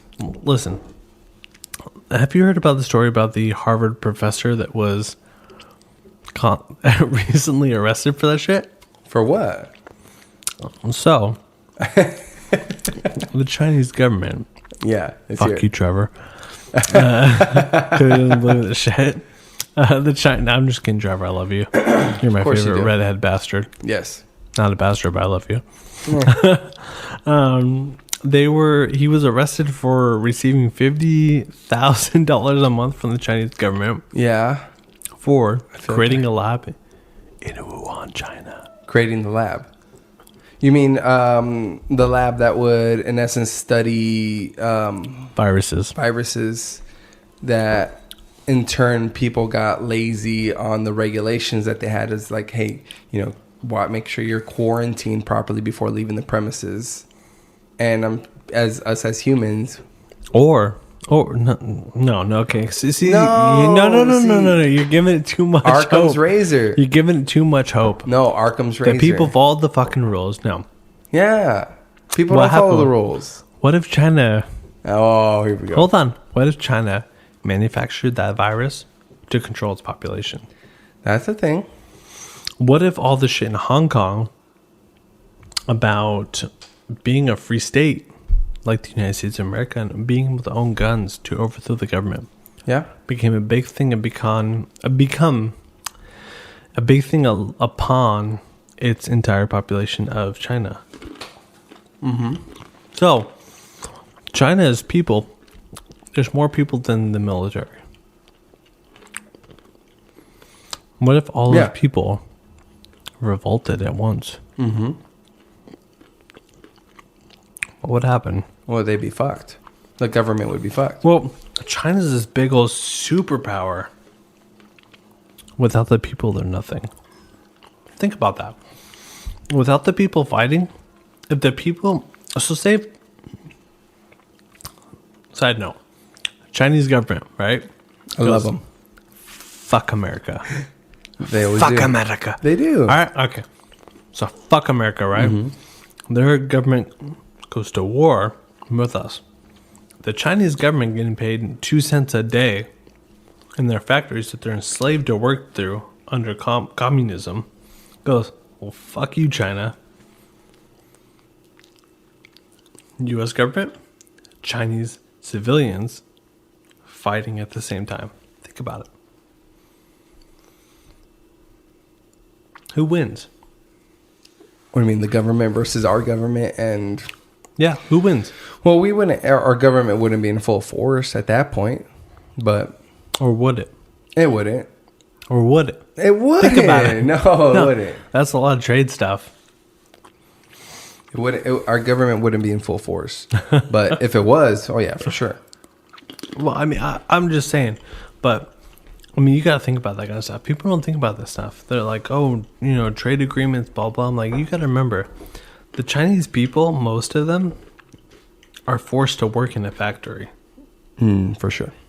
I mean, that's how they get their job. And I hate to say that because it's bullshit. But, I mean, certain reps of ours were like, yeah, factories are closed down because of the coronavirus, right?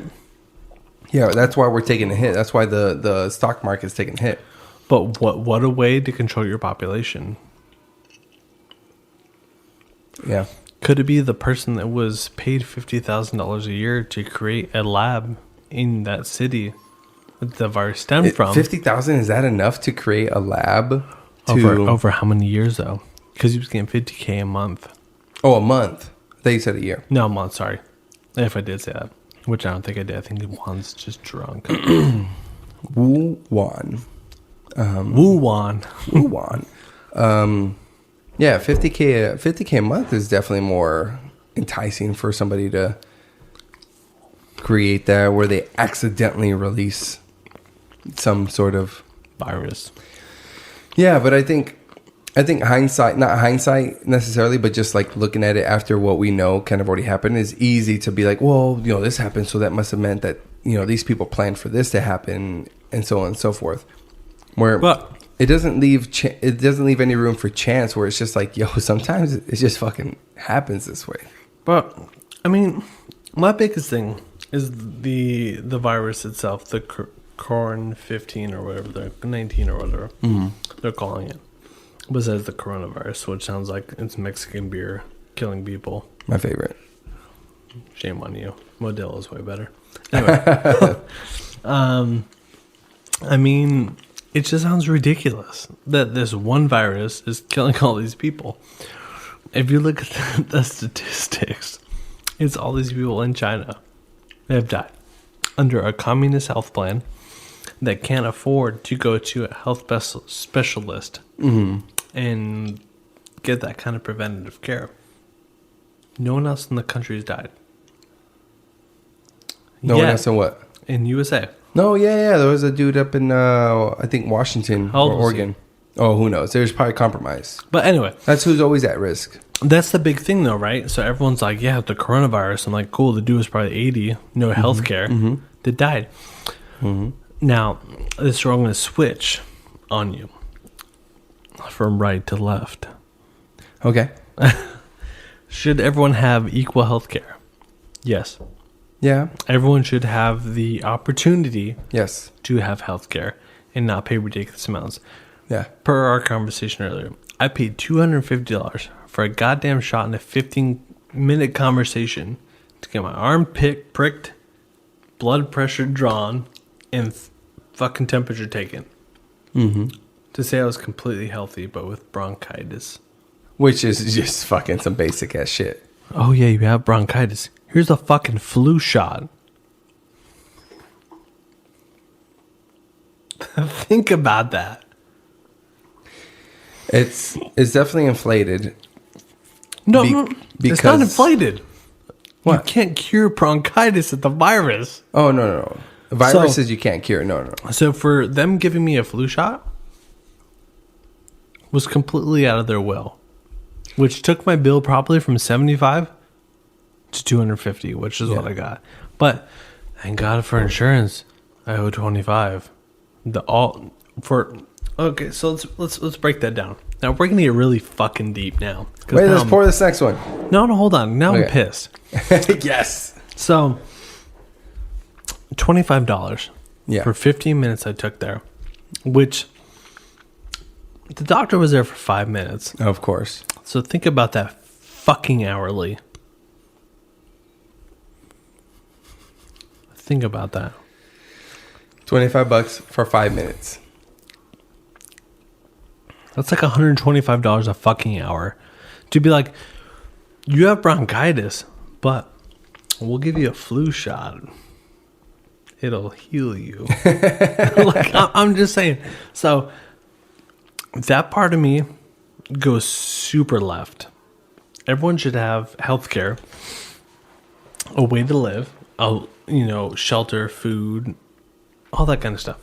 I understand that not everyone has the circumstances that I grew up in, or you grew up in, or anyone that affords internet to watch this podcast grew up in, right? Because there's still people without internet. They just can't afford it. Yep.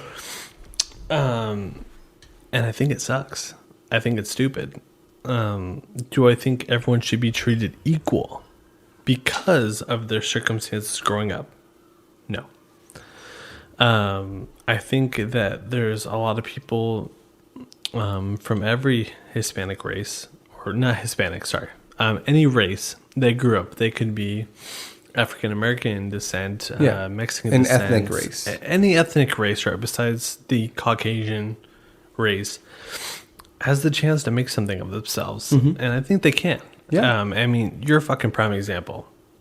I mean, me and you were talking about this before. You're a first generation. Yeah. And you're doing well. You have family, 2 kids. Yep. Right. I mean, you work underneath me, but that's no big deal. Damn you, white man. I'm fucking Dago as all hell. Yeah. It's fine. But everyone deserves their shot. Oh, yeah. Which is cool. Now, everyone should have healthcare, housing, the chance to make something of themselves. Yeah. But the thing that draws me the most to the right side, right, is the people that don't care. Yeah. It's the work ethic. The people, we look down on those, like those of us that are hardworking and trying to create something. Look down on the people that don't do that don't put in the effort. It's like, how are you not gonna do this and then expect all the things that I've earned? Correct. So yeah.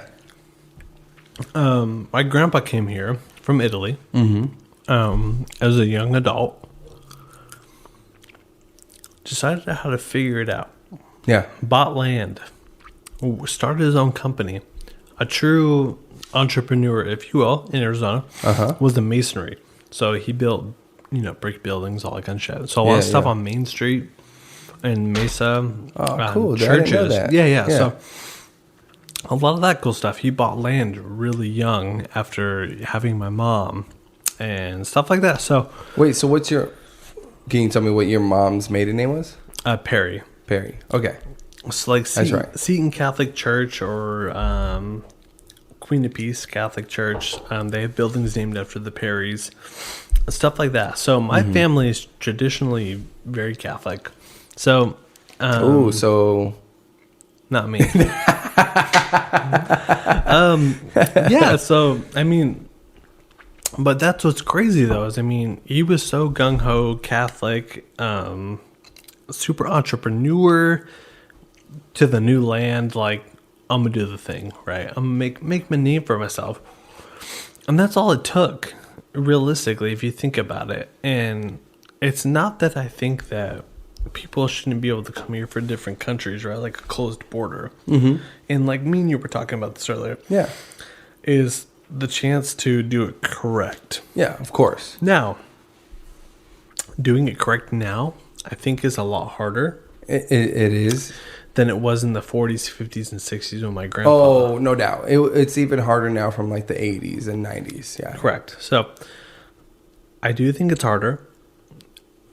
I do think it should be allowed, but with the proper steps. Now, do I think you should jump a fence and jump into the United States and like run with it? Probably not the best idea. But, even if you do that... If you're willing to do those steps and become an American citizen, contribute to society and taxes and Social Security, Medicare, all that kind of stuff we have in place. You pay into, yeah. I think it's worth it. If you can provide a workforce that's not willing here, and I say willing because there are plenty of U.S. citizens that are like fifth generations that don't want to work. Yeah. It is the case. And I'm serious. There's people that say, I've been here since, my mom or my great-great-great-grandma moved here in the 1800s from fucking England, right? And they've been a citizen since. I don't want to work. I'm owed. That upsets me. Yeah, for sure. Because that's bullshit. Because my grandfather is a first generation, which means I'm a third generation in the United States of America.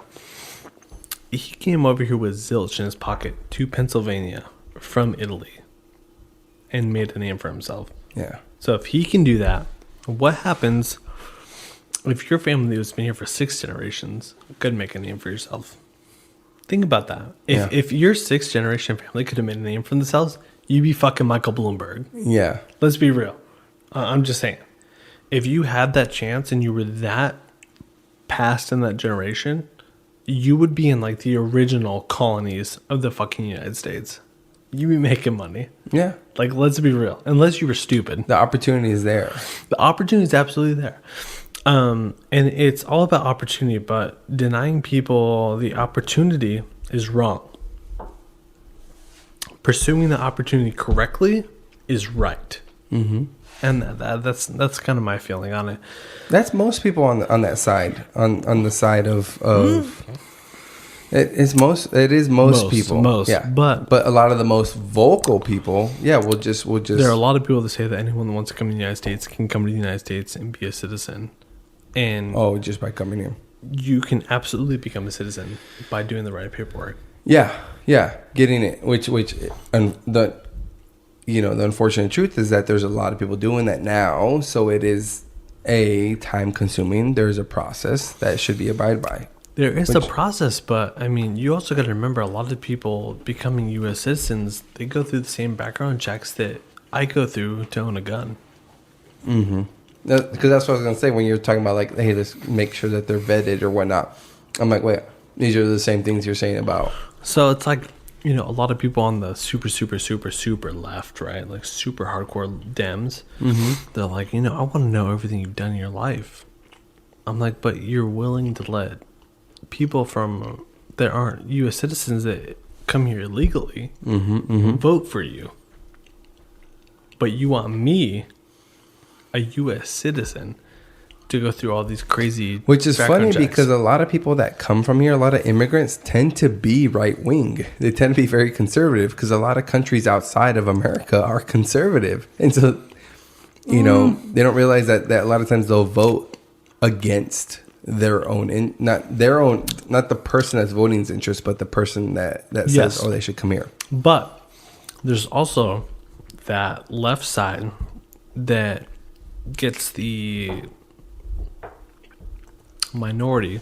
Well, I mean, technically, from what I heard, I don't know how this is true. The Caucasian is actually the minority now. No, not yet, but you're Almost. projected to be. Almost. I think by 2050, I think is the projection. By 2050. So it's coming, motherfucker. So minorities, what they always say is, you know, they entice the minorities with, we're looking out for you. We want your well-being. Oh, it's all bait and switch. Or your rights, right? Which I think is full of shit. Honestly, this is me being 100% me. Beautiful. More right than left. Mm-hmm. Do I believe you can have the power of abortion? Yes. Do I believe you have the power to your own bodily rights? Yes. All that kind of shit, right? Mm-hmm. Do I think, you know, you should be able to get away with not contributing? No. No. And that's not even a left side. That's not. That's socialist. That is socialist. You have to contribute. You have to contribute. And I feel like a lot of people are at the point where they're like, dude, I just don't want to do anything. And that doesn't make sense because this whole... How does it not make sense, but it makes me sad? Well, yeah, because once I said capitalism... That's what drives this machine. What drives the country, dude. It's not like fucking China or Russia. We drive the entire machine by... Oh, shit. So... We were talking about becoming a U.S. citizen, right? And how it's correct to drive the capitalism workforce. And, I mean, being correct, right? Like I said, everyone's allowed to have health care. Should be allowed to have health care. Yeah. The means to live, Social Security, the benefits of being a U.S. citizen, you know, because we're obviously one of the best countries on earth. I would say so. Is entitled? No. That entitlement philosophy I think upsets everybody. I'm entitled to this just because this. You know, it's like, no. Yeah. Because like I said, just because you're a first generation, even any generation in the United States, doesn't mean you're entitled to it. You get a free ride. No, nobody likes the idea of a free ride. If you're working for it and becoming a U.S. citizen and, you know, really putting forth your part. Yeah. Sure. See, why not? Mm-hmm. But deciding that everyone deserves... Just everyone gets this, everyone gets this, everyone gets this. Unicorns and rainbows type That's shit. That's not fair. Yeah. That's not fair for the people that are actually putting in work. Yeah, I mean, your parents, for instance, they put in work. Tons. My dad was a workaholic. My mom, the same. Where do you think I get my work ethic from? My grandparents? My grandma and my grandpa? My grandpa was diagnosed with stage 4 cancer. was projected like 3 weeks, worked for another 2.5 years Oh shit. before he passed away. When he had, I think at first he had bone marrow cancer, and then he had blood cancer. Damn. So, I mean, once you have blood cancer, it's not looking good. No, yeah. But It's everywhere. that fucker was a masonry.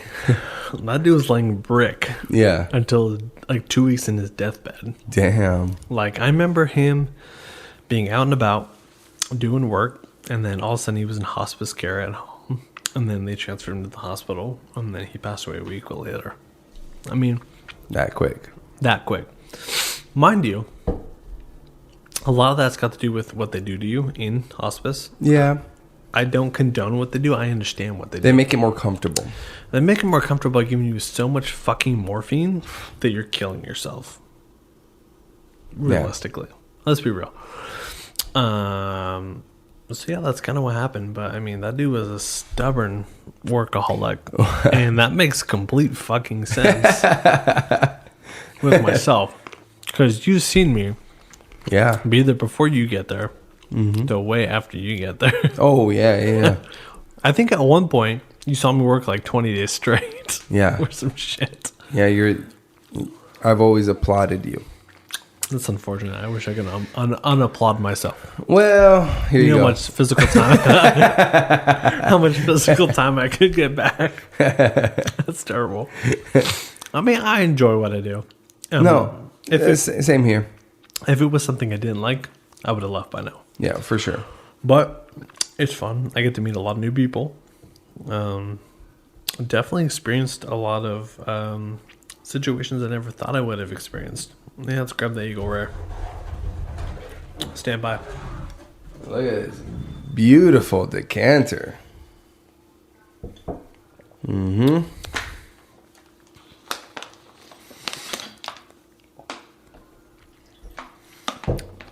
Okay. I got that as a Secret Santa gift.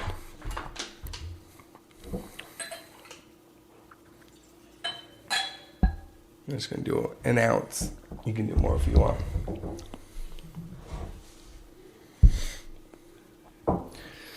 Since, I mean, you are staying here. Definitely not going far. Mount it. I don't know how tight that thing is. That's pretty Eagle tight. Rare, aged 10 years. 10-year. Kentucky straight bourbon whiskey. Bottled by Buffalo Trace, Of course. Frankfort, Kentucky. Frankfurt, dude. 90 proof. So enjoyable. So, when I did message that dude, the CEO himself, he told me when I come down there, Uh-huh. we'll see what this includes when I get down there. Okay. Come by for a behind the scenes, in quote, special tour. Yo, maybe the CEO is just a little freak. No, I'm actually genuinely curious to see what happens. Because, When are you going back down there? well, I don't know. Whenever corporate America decides I can go. What? Let's be real. I'm thinking May. Now, let's get back to the bourbon itself. We're not here for my stories or my situation. But, Smells good. so this is Eagle Rare, a 10-year, probably, what was it, 90 proof? 90. 90? 90? 90. So 90 proof, 10-year bourbon. Actually recently got allocated, I heard. So allocated is certain bourbon that's released throughout the year that they hold on to. Okay.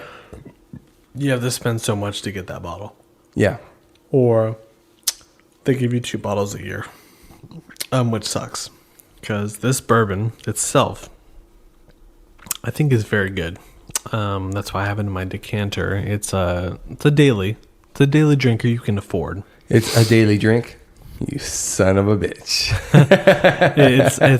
It's a daily drink you can afford at most places. So you can go to most liquor stores or, for instance, Bash's.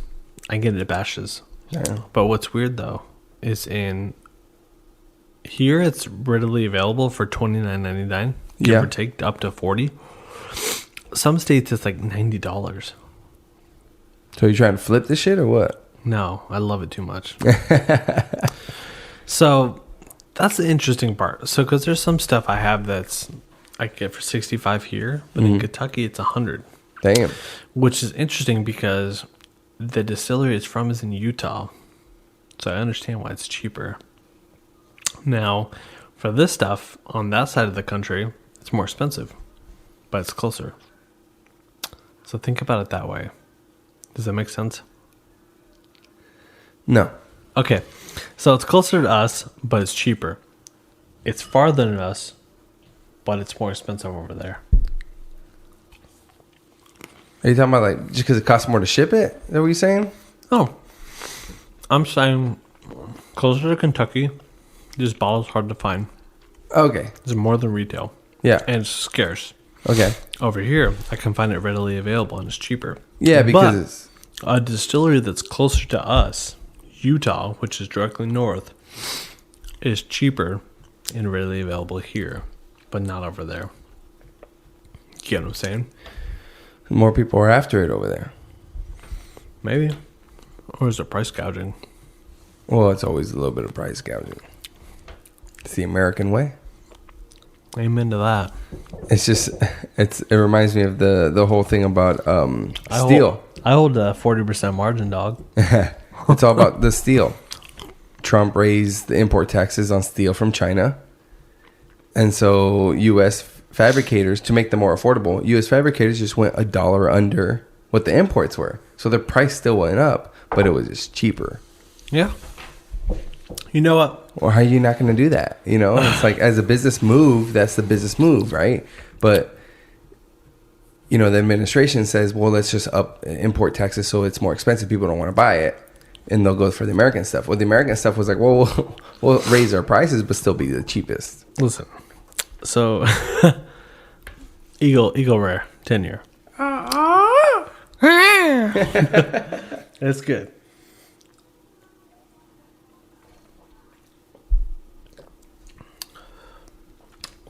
Ooh. I wouldn't say that's a daily drinking, my dude. That's good. That's just fucking, that's a man drink. So, Trump's a cocksucker. Well, No. But Dude's a cocksucker. So, day to day, he's a cocksucker.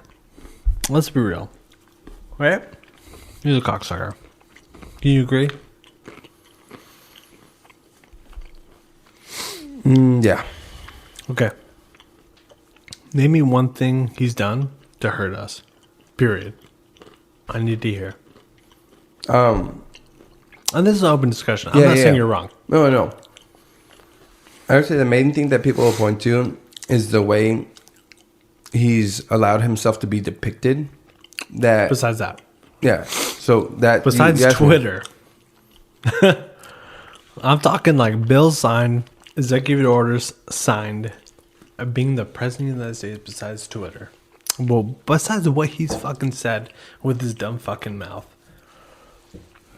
I would say it's mainly just that the social stigma, because as far as like acts and stuff, I can't really point to anything that's really. He's kind of kept the status quo. He said he was going to drain the swamp and he didn't. So in essence, he hasn't done much other than the social stink that we all have, that the country has internationally because of who he is and how he carries himself. Okay. So Now I get what you're saying. Now, can I point to stuff that he's done well for the U.S.? Sure. He's done some pretty good things with Kim Kardashian, of all people, to release certain people from jail that were wrongfully incarcerated. He signed in some Autism Act, I believe. He's continued what Obama already started, which was the kids in cages, the separation of immigrant refugee families, which was already taking place. It's just now that it's Trump doing it. It's wrong. It's wrong. That's classic. And then, of course, his fucking, well, like I said, just his whole thing, I'm going to drain the swamp, but he fills it with more people from the swamp. And then the wall, Mexico's going to pay for it. And then now it's just like, well, we'll figure out how we can pay for it. Do you think it's wrong? The what? The wall. I don't think it's realistic.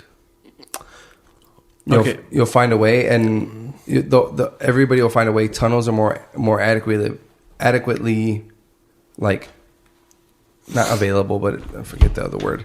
But there's going to be ways. Yeah, there's going to be ways to do it. Now, should we not try? And if that's what we're doing as a country, should we not try and do what we can to make our borders safe? Yeah, you should be trying what you could. Like, do I think that locking my door every fucking night is going to keep me completely safe? No. No. So, but I still lock it. Exactly. So, I mean, when people are like, I want a closed border. I want a secure border. All right? That's something we can all hope on. Hey, I only want the motherfuckers that can get across a secure border here anyways. If you're good enough to do that, I want you here. If you're sneaky, you can come in. It's like, why doesn't Mexico have like a good track team? Because all those motherfuckers are already in the U.S. Dude, that can jump, run, and swim. Yeah, diggers, dude. They're just digging tunnels, dude. Who can dig a tunnel the fastest? You're in. Yeah. You know what? You might be onto something. Olympic digging squad, dude. Yeah, there's something there. No, but seriously, it's like, I understand where he's coming from. I totally get it, closing the borders and stuff like that, like we were talking about earlier. But I mean, there's certain circumstances in which I understand you need to come to the U.S., right? So could be a refugee, could be all that kind of stuff. Filing for it is not as hard as you think. Well, I haven't bothered looking into it. Stating like political refugee is not that hard. Versus someone running across the border. You can file for it, but it's their job to investigate it. And Correct. Is it valid? But most of the stuff is pretty fucking valid. And, I mean, if you think about it, right? So all the stuff that was in Iraq, Iran, all that kind of stuff. I mean, it's a pretty big deal. I mean, his latest thing in Syria. What was it, Syria? They had the whole... He assassinated the head general. No, Saudi Arabia. No, Syria. Whatever. So somewhere across. Not Syria, you dumb bitch. Anyway, I think it was right for him to do what he did. He stood up really quick, made a point, and they admitted that they contacted Iraq and were like, "Hey, get your people out. We're going to hit your Air Force base." That's why there's 0 casualties, 0 wounded, because no one was there. They just want to make a statement that, hey, we can fight back against the U.S. I think that's the big thing, is everyone wants to be as big as the U.S., but no one wants to cooperate with the U.S. Everyone's against us. If you really think about it, right? The European Union, something against Trump. China, something against Trump, right? America, blah, blah, blah. I think, and unfortunately, I think it's just Trump. Yeah. No, but it lumps in because he's our commander-in-chief. Exactly. So if it was, Barack Obama doing the same thing, it'd be okay. But since it's Trump and his social status of being a grab a fucking bitch by her pussy, you know what I mean? Like that whole stigma he got, it left a bad taste in everyone's mouth, and I think it's almost unfair. It is, and it to an extent. I get what you're saying. Where we don't give him the it's just that whole thing. Like you can't applaud anything he does because it's Trump. Correct, and that's a sad. So me being an animal lover, I love animals. Right? He passed a bill that was like, if you harm an animal, it's a felony. Good, right? Mm-hmm. And no one talks about that. No, he doesn't get love for that. No, but all these people are like, thank God for Trump for doing this, right? But if it was anyone else, if it was Obama or Hillary Clinton, it's like praise, you know what I mean? But since it's Trump and he grabs some woman by the pussy it's wrong because he introduced it. And that's what's sad. And I don't mean that in the fact that it's politics. I mean the fact that because he's right-winged. And he's not right-wing. He was a Democrat his whole life. Exactly. He was a hardcore Democrat that ran as a Republican, and he won. So that's the crazy part. So, me being, oh shit, a pecan. Yeah. Anyway, him being super right. Well, now, me being more right than left. I don't support him. I support the party. And I think more than ever, me and Mike Bruno were talking about this earlier, that it's more support for the party than the candidate now. You could have whatever candidate you want, right? It could be Bernie Sanders, it could be Mike Bloomberg, it could be what his name is, Buttigieg, what the fuck is his name is? Something weird. He won the fucking Iowa caucus. You know what I mean? Mm-hmm. Fuck the candidate at this point. It's more the party, what the party has in stake. And that's what it comes down to. I care less what Trump does. Trump hasn't done anything wrong. So I don't even remember, but when Trump got elected, right, from the Electoral College, they were like, oh my God, he's going to reverse gay marriage and all this other shit, right? He's right-winged. I'll wait for something that's happened to affect anyone's rights.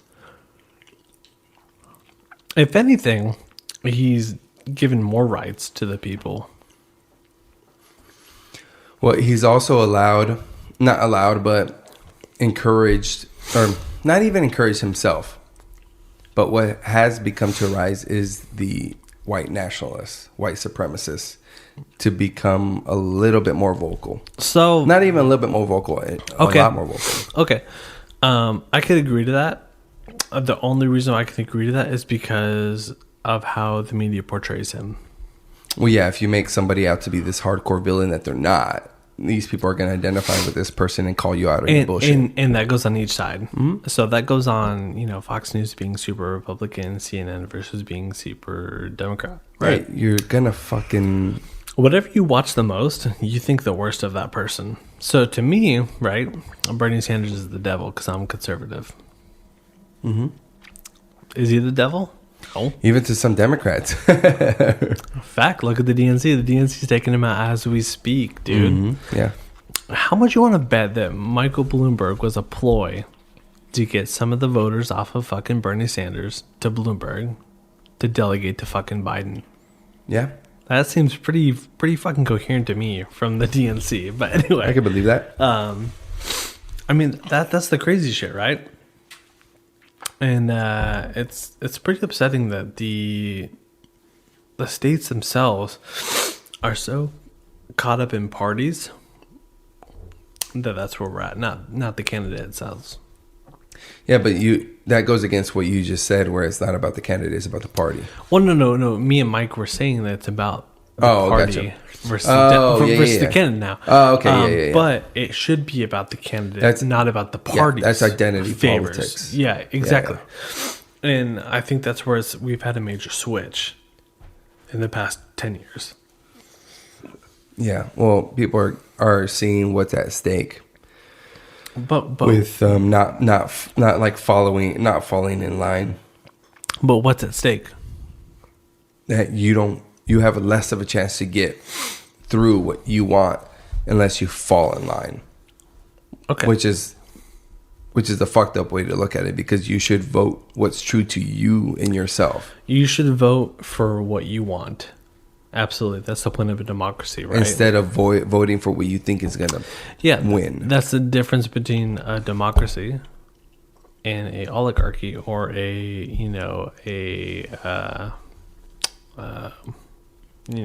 communist state, if you will, right? You have the chance to vote or change what you want.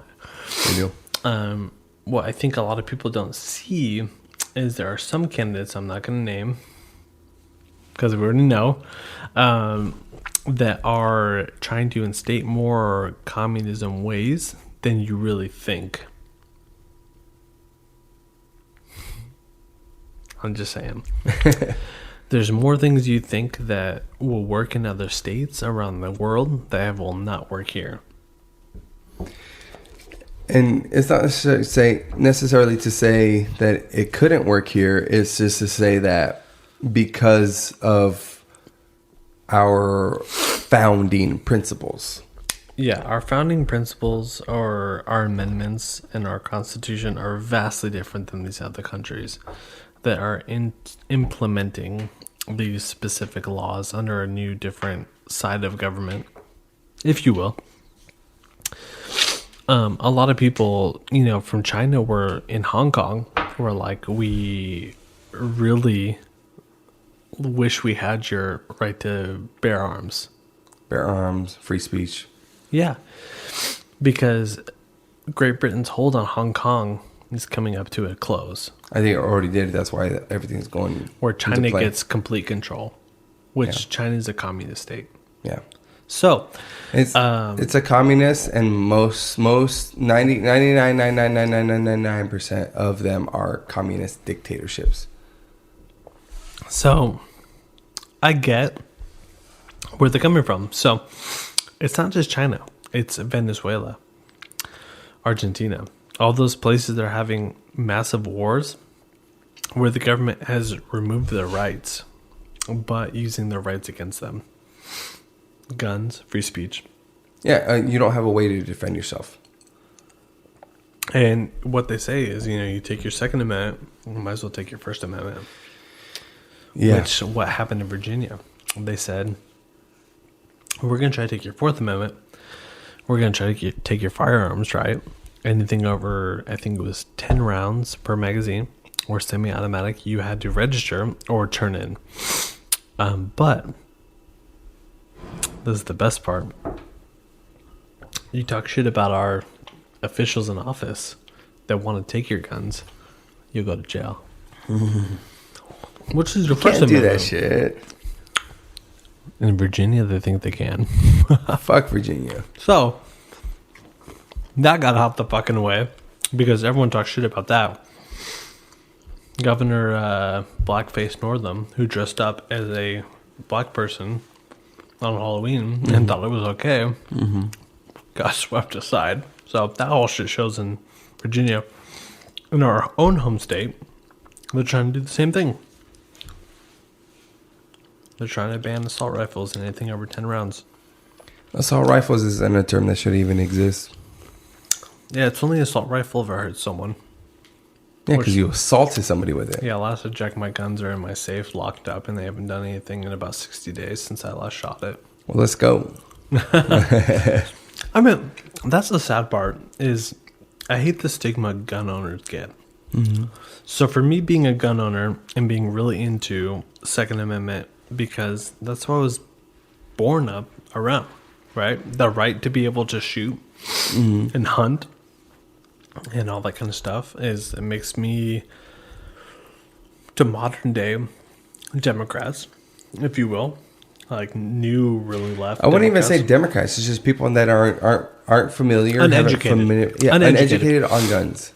Uneducated makes me a white supremacist or a white nationalist because I like guns. Yeah, but what's that make me? Because I like guns. A brown nationalist. No, I've had that conversation plenty of times with people where it's like, it's like, oh, what do you think about, you really think everybody should have a gun? I was like, I think everybody should have the opportunity to defend themselves. Yes. And the last thing I want to do is use the gun. What's the first rule of self-defense? Run. Leave. Get the fuck out of there. For you. Yeah. Protect yourself. Now, if you're having to protect your family or somebody else that's in trouble, then obviously do what you can in your power to, neutralize that threat. If it was me by myself, I'm gonna get it as far away as possible. Yeah. Right? And then realize the situation and react. If it was my family, it's totally different. My first response is to run with my front towards the enemy and realize what I need to do. And that's my personal point of view. Like, I'd rather defend myself on principle alone on defending my family and doing what's right than running and then deciding. I'd rather be upfront about it. Yeah, well, so I would do what I can to secure my family and get them out. And then if I'm confronted with no inescapable route. Okay, so I would rather defend everyone's life. Yeah, I can't be a hero. See, I'm ready to be the hero. See, and I don't know if that's the wrong frame of mind, though, because now you're over here trying to Be all this the hero. Yeah, exactly. Do this all stuff that you have pictured in your mind, which... But it's like, dude, damned you do, damned if you don't. Bro, you telling me that if when I walk around, because I take my shit to Walmart, you don't think I think about, like, oh, shit will pop off right now. I'd fucking end that shit right now. I fucking carry at Walmart. Fuck yeah, I do. Do I watch people everywhere I go? Do I have my gun? Absolutely. Yeah. Do I want to use it? No. Am I willing to? Yes. Yeah. Absolutely. And so I think that's the big, vast question that people don't ask, right? Do you carry a gun? I carry a gun, but for self-defense. That's not what I asked. Are you ready to use it? That's what I'm asking. Bro, I got one in the chamber. Well, first off, if you don't carry the one in the chamber, you're a fucking cadet. I know some people that fucking do that, dude. Okay, so what are you going to draw the gun fucking chamber around? Hell no, you're not. You're going to fuck up. No, dude, I carry it around everywhere I go. Mm-hmm. If it's on me, in the glove box, the center console. Yeah. Dude, in the safe, there's like 5 guns rounds in them. Ready to Just go. because I want a different one. Dude, I pray. Not really, but... But no, like seriously, if dude, at one point there was me and one of my best friends living here, and we were both super Second Amendment. Like that'd have been a bad choice. But like, I have all that because I want to protect my family here, right? My household. I have the right to do so, so I'm going to do so. But I mean, we've become such a, and this sucks to say, but a liberal state in the United States of America, because there's multiple states that you could fall through a skylight onto a butcher block with a knife. They can sue you. Oh, yeah. For breaking and entering with a deadly weapon. Let's think about that. Yeah, that's bullshit. That's fucked up. All right? And so that's just state courts. Then you get to Supreme Courts, where there was a law passed recently in... Oh, fuck. Hold on. Anyway, some state passed a law. We don't abide by federal laws. You can own a suppressor if you like without the paperwork, right? So gun shop goes, you can have the suppressor. And the guy goes, Army veteran, I can have a suppressor. Perfect. Pays for the suppressor, takes it on, posts it online. ATF goes, fuck you, you can. ATF, a non-regulated government society or entity, right? Let's think about that. They're not government employees, realistically. They were made by Reagan to control this stuff. They come in, they go, nope. Government, federal law, trumps state law. You're going to jail. Take the Army veteran to jail for possession of a Class 3 item. Then they go, cool, we're getting sued now. We're going to let you go.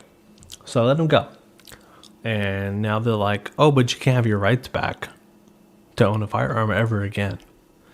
So now the gun owners of America went to bat for him and took it to the Supreme Court. And they go, no, we don't want to hear the case. Even though it's constitutional, what they're doing, we don't want to hear the case. Because the Constitution says you cannot tax a constitutional right, which is firearms or any accessory of a fucking firearm, which includes suppressor, short barrels, machine guns, any of that kind of stuff. So right there, they bypass the law. So what that means is you're bypassing laws for everything. And it's not just for gun ownership, right? And so when people are like, gun owners are fucking crazy, they want to make sure the Supreme Court doesn't do this, do that. No, the Second Amendment community is aware of what they're doing and how they're bypassing laws, right? They're circumventing law on how they get to such approval, right? So I could literally be President Austin Spear of the United States, right? I go, you can't write bad articles about me. Executive order. Boom. No. Adios. Right? I circumvented law. The FBI could get involved in that. Or if I go, any shotgun, 16 gauge or more, illegal. The ATF can go, hey, we made law. Here you go. Here's your law. You're a felon. You're a felon. You're a felon. So that's what they tried with the bump stocks after the Las Vegas thing.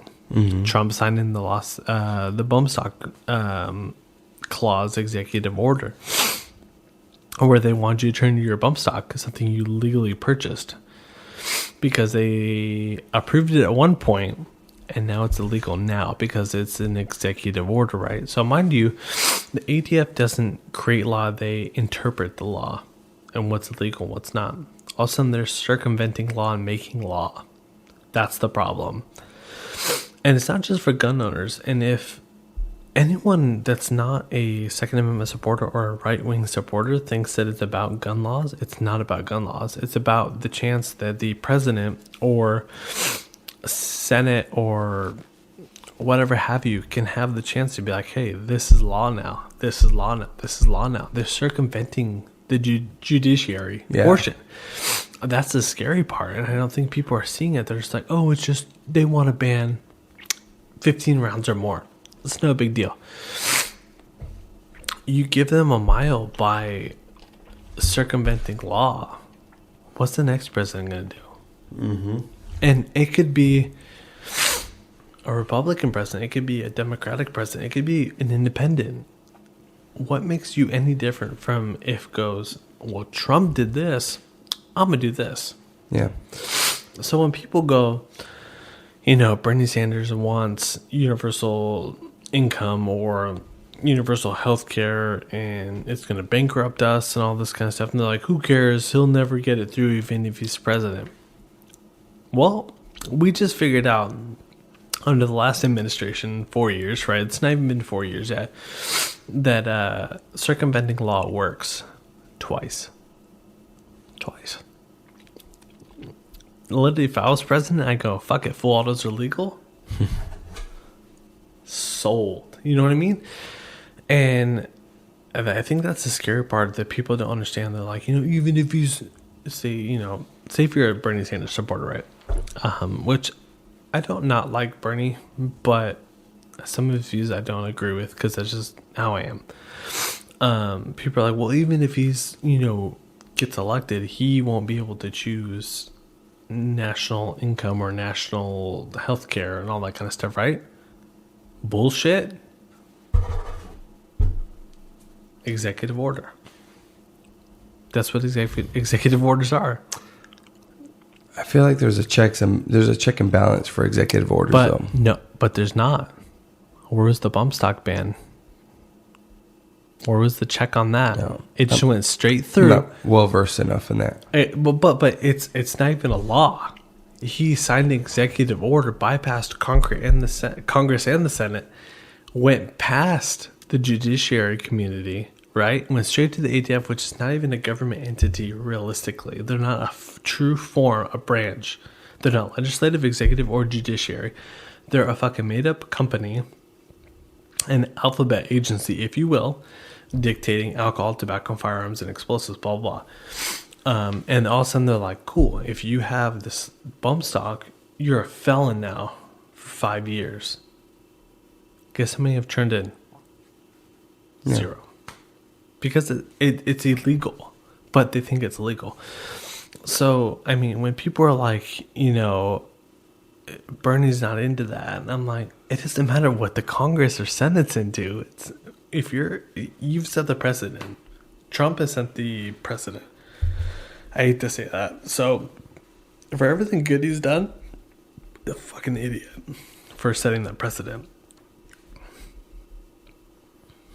Do you get where I'm coming from now, though? Yeah.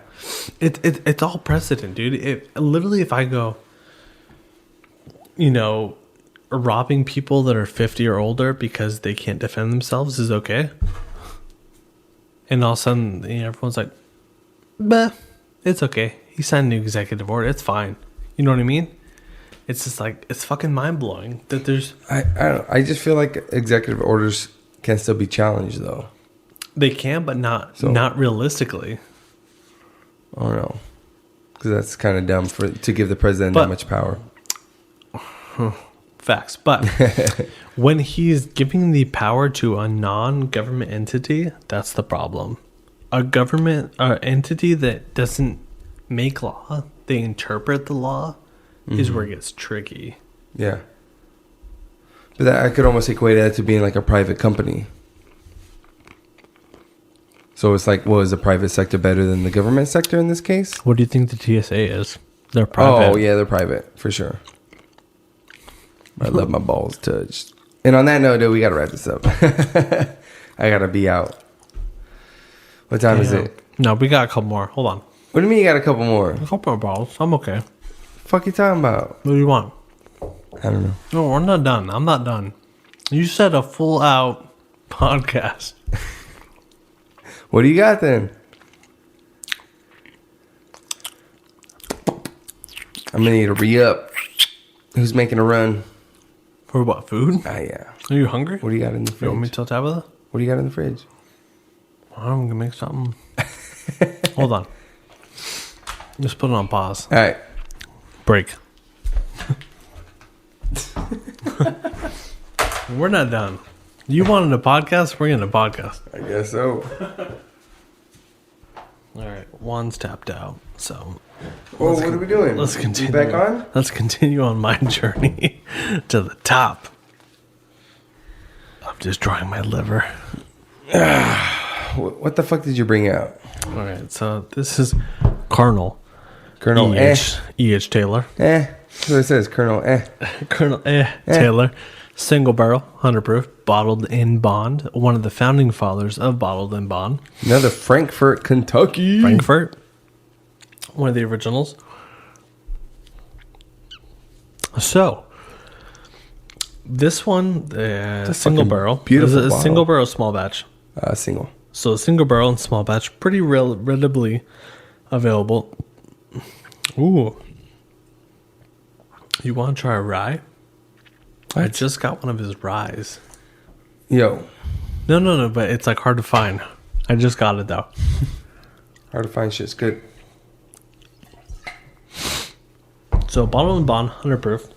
Once again, I'm gonna try to put the lid on this cup. one of the founding fathers of bottled and bond. So yesterday actually was an anniversary of bottled and bond. Certain amount of years. Oh my God, poor Colonel. Anyway, so one of the founding fathers of it, so it was a big deal yesterday, and what was kind of actually pretty funny is yesterday they had their first post on Instagram. First post. They've had no social media presence until yesterday. Oh shit. Which is kind of cool. Yeah, it is very cool. I think it's kind of cool. So Colonel Taylor, let me read God this damn. real quick. It's just fucking strong. Oh, you'd be okay. Hold on. I actually read something really cool in this.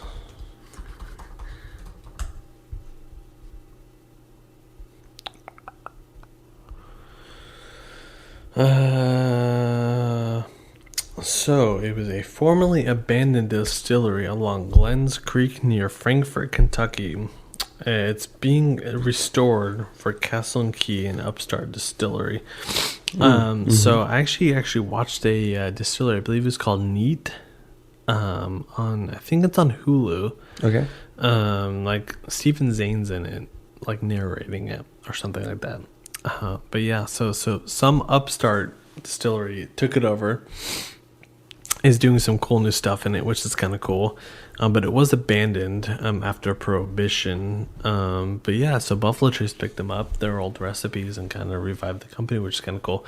Yeah. So I think they have like a single barrel, small batch, a straight rye, 4 grain, Warehouse C, Tornado.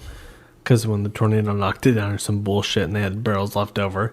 Yeah. They have seasoned oak. foolproof or barrel proof, which is uncut and unfiltered, which I've had. Fantastic. And then they have Amaranth Grain of the Gods, which is like an Aztec grain apparently used, and it's the best thing ever. So nice. That fucker sells for a ton.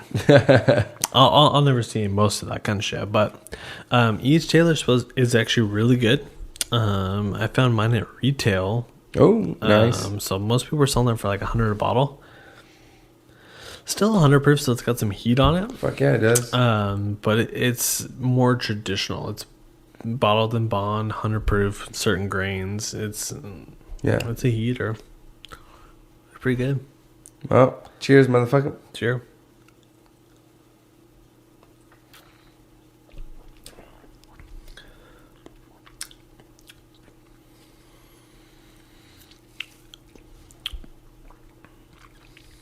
Still good? It's still good. Yeah. I can't deny it. I cannot deny. So, the only thing I've ever noticed with E.H. Taylor, it's really oily. It's thick. I feel like one of these other ones lingered around way more.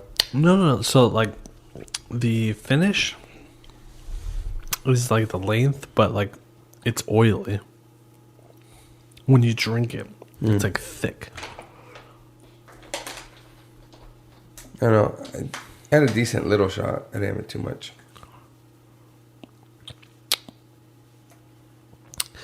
Because every time I drink EH, like I love it. It's good. It's thick. I feel like I'm swallowing syrup. It's very strange. It's good though. It's very good. That's why I have a couple bottles of it. But I have a straight rye bottle I just got of it as well. But I haven't drinking yet. I got that at a good deal.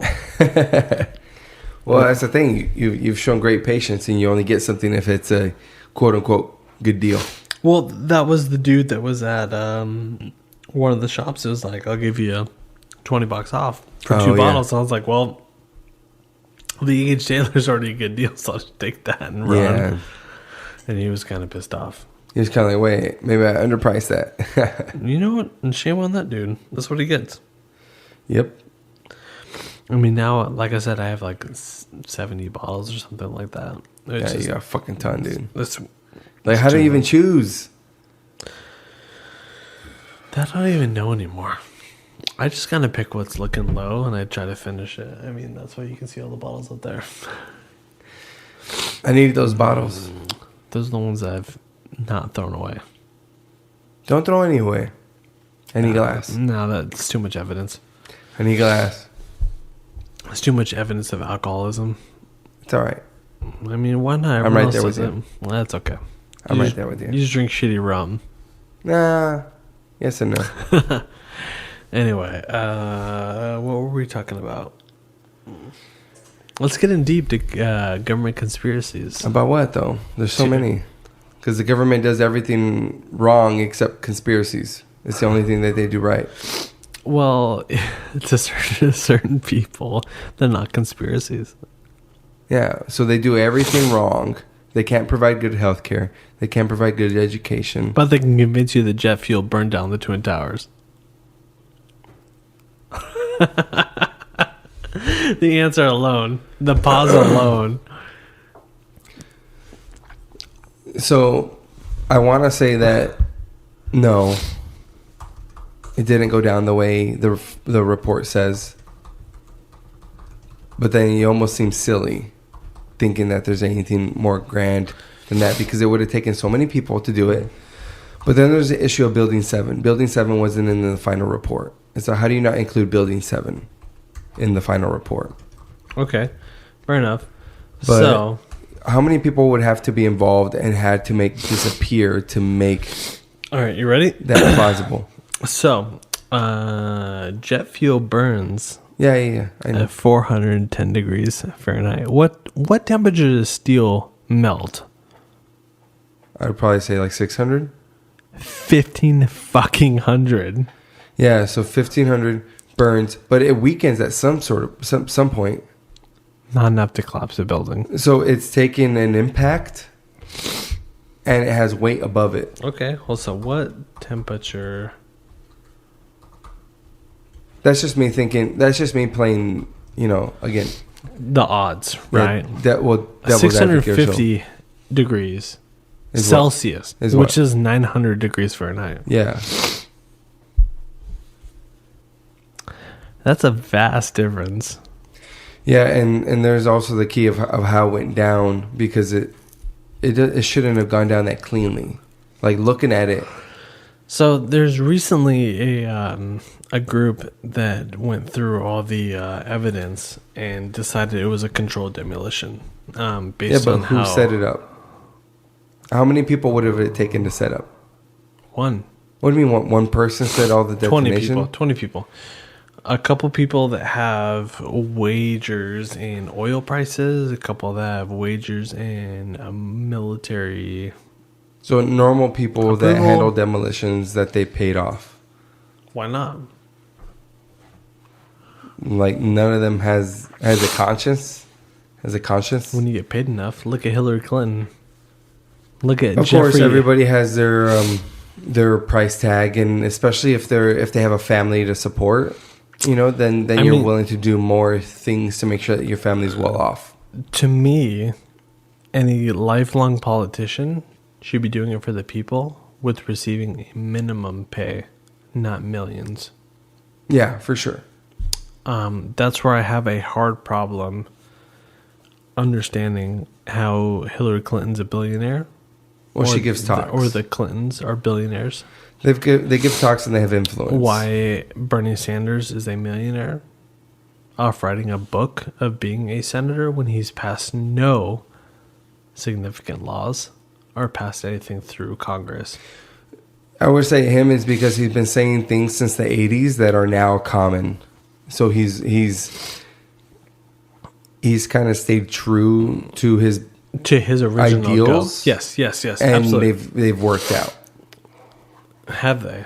Well, they've worked out in the sense of that's now social norms. What it wants. That's now social norms. So anything he wanted for the U.S. government was passed in Denmark and all those places he quotes it works. Yeah. 20 years ago. What do you mean? So my question is it as sufficient as it was 20 years ago now in Denmark? Because he says, in Denmark it works right now. Mm-hmm. Let's take it back 20, 30 years ago, right, when he introduced in these kind of ways. Did it work at first? Or does any sort of change work right off the gate? Exactly, but he's stating when he gets in office, he can make it work to be like Denmark. That's foolish. That's what he said, though. Yeah, that's foolish. But you get what I'm saying? That's what he said. He goes, we can do this, and we can make it happen within my 4-year term.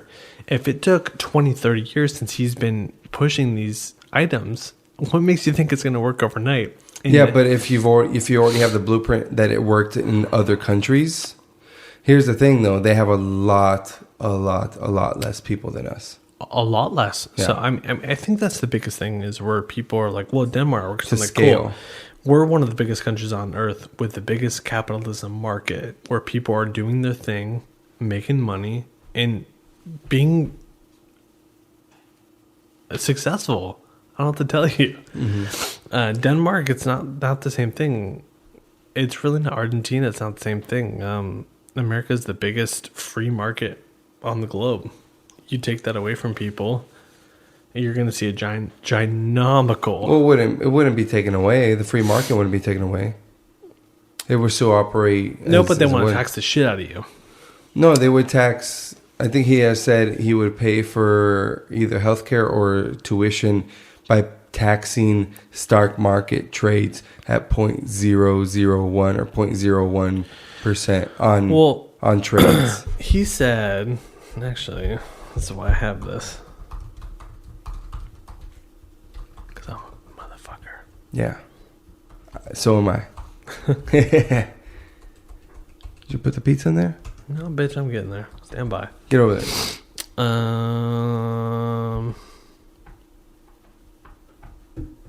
It was like 52% over a certain amount. So Oh yeah, that's a tiered. That's not 52% of their income. No, it's a tiered tax bracket, right? So anything after $10 million, you get taxed at 52%. Yeah, which I understand. But what incentive does it give anybody to make more than 10 mil? Is what you're saying? Yeah, Yeah. trust me. You know how many people have been over the years forging people's salaries based on their bonus to make less than a certain tax bracket so they don't get taxed? Oh yeah. That's a fucking thing. That's the name of the game. Yeah. Cool. So if you tell me I can make 52%, right, at 10 million, or I can make 50% at less between 2 and 10 million per Bernie's tax plan, right? Mm-hmm. I can make 9,999,000 and get taxed 2% less because I faked my fucking income and turned it into a bonus tax. Yeah. So unless they get caught. How? You can't prove that. I mean, you can't prove that. If you think you can prove that, then you've circumvented pretty much most careers for the past 30 fucking years. I'm just saying, that's every fucking CEO. That's Bernie Sanders. What do you mean that's Bernie Sanders? So all of his income, you can't say that's from the government or his books. He needs to be taxed a higher bracket. He pretty much told himself he needs to be taxed a higher bracket. Oh, I'm sure he did. But without saying that. Yeah, which I'm sure he'd fall in line with it. Would he, though? I would. Well, you would. I would. But it doesn't mean he would. Well, yeah. I'm just saying, there needs to be clear expectations of what's expected. The issue is that if you give up all this money, and it's for what? When people aren't willing to put in the effort. They're not willing to be a productive member of society. Okay. And who's dictating where it goes? But there's people of the Socialist Party that don't want to be productive. They don't want to participate in active society. They just want to earn their minimum wage. They're guaranteed under a socialism. Yeah. But there's also Republicans that think that way. No, absolutely right. That's why I say it goes both sides of the aisle. But there is more left, Democrat, socialist, extreme left that prefer that they don't want to work anymore and they want to get paid a minimum wage, but without producing. But if you want to be an entrepreneur and create a bourbon or a microphone or want to create a technology company called Apple, we need to be taxed more. Because I went out there. We have the ambition, I went out there. I made an item that everyone wants. I'm employing people to make said item that everyone wants so they can have that item. But I need to get taxed more. But if you want to go and sit at home and just drink like myself after a long 8 to 5 day, that's fine. Yeah, but you also have Amazon that's not paying any taxes. Well, on that, just go ahead and fucking tax Amazon. Trump can executive order that shit. If you make a certain amount a year, you got to get taxed. There's no more fucking write-offs. And right now there's loopholes that allow them to pay 0%. Which is crazy, right? Because so I paid, I want to say it was like $13,000 in taxes this year, right? Federal and state, right? I'm only getting $900 back from federal, and I owe state $600. Oh, shit. How the fuck does that make sense? Yeah, I'm pretty sure I haven't filed yet. I'm pretty sure I'm going to owe state. I did last year. Which is fucking incredible to me, right? So if they can tell me that I owe money when I contributed as much as I fucking owe, as much as I got taxed, right? I got taxed $13,000 this year between state and federal, and my write-offs were almost as equal, and I still owe money, then Amazon has to fucking owe money. Yeah. So think about that. So that, I mean, that's just not a political party thing. No, but that would be capitalism in the sense of they're able to make as much money as possible. It's called lobbyism. Oh, yeah, lobbyists. Someone lobbied against that shit and it worked, right? And that person got paid what they didn't owe in taxes. Yeah. I mean, that's just sad. I mean, if you're making the money, just pay it. What's the problem? Why are you worried about it? there's so much more that you have to account for that you should just do it because that's your, as an American, that's your responsibility. That's annoying, though. That's my God-given responsibility. Put the pizza in the oven. I'm too tired to get up. Let's wrap this up. Bitch, I gotta get home. Oh, shit, it's 12:30. Yeah, fuck yeah, it's 12:30. Got him. All right. I'm ending it. No. I gotta come back once I put the pizza in. We'll wrap it up. All right. The hibiki. Hibiki. So this is the one that set it off? That's the one that set it off. Hibiki, Japanese Harmony Suntory whiskey. Let's see. Just product Japan, imported by Beam Suntory.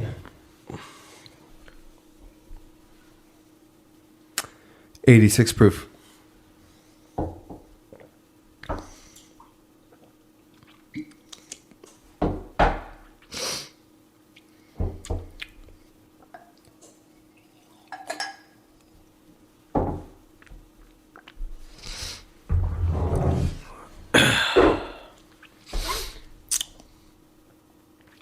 What was that last one?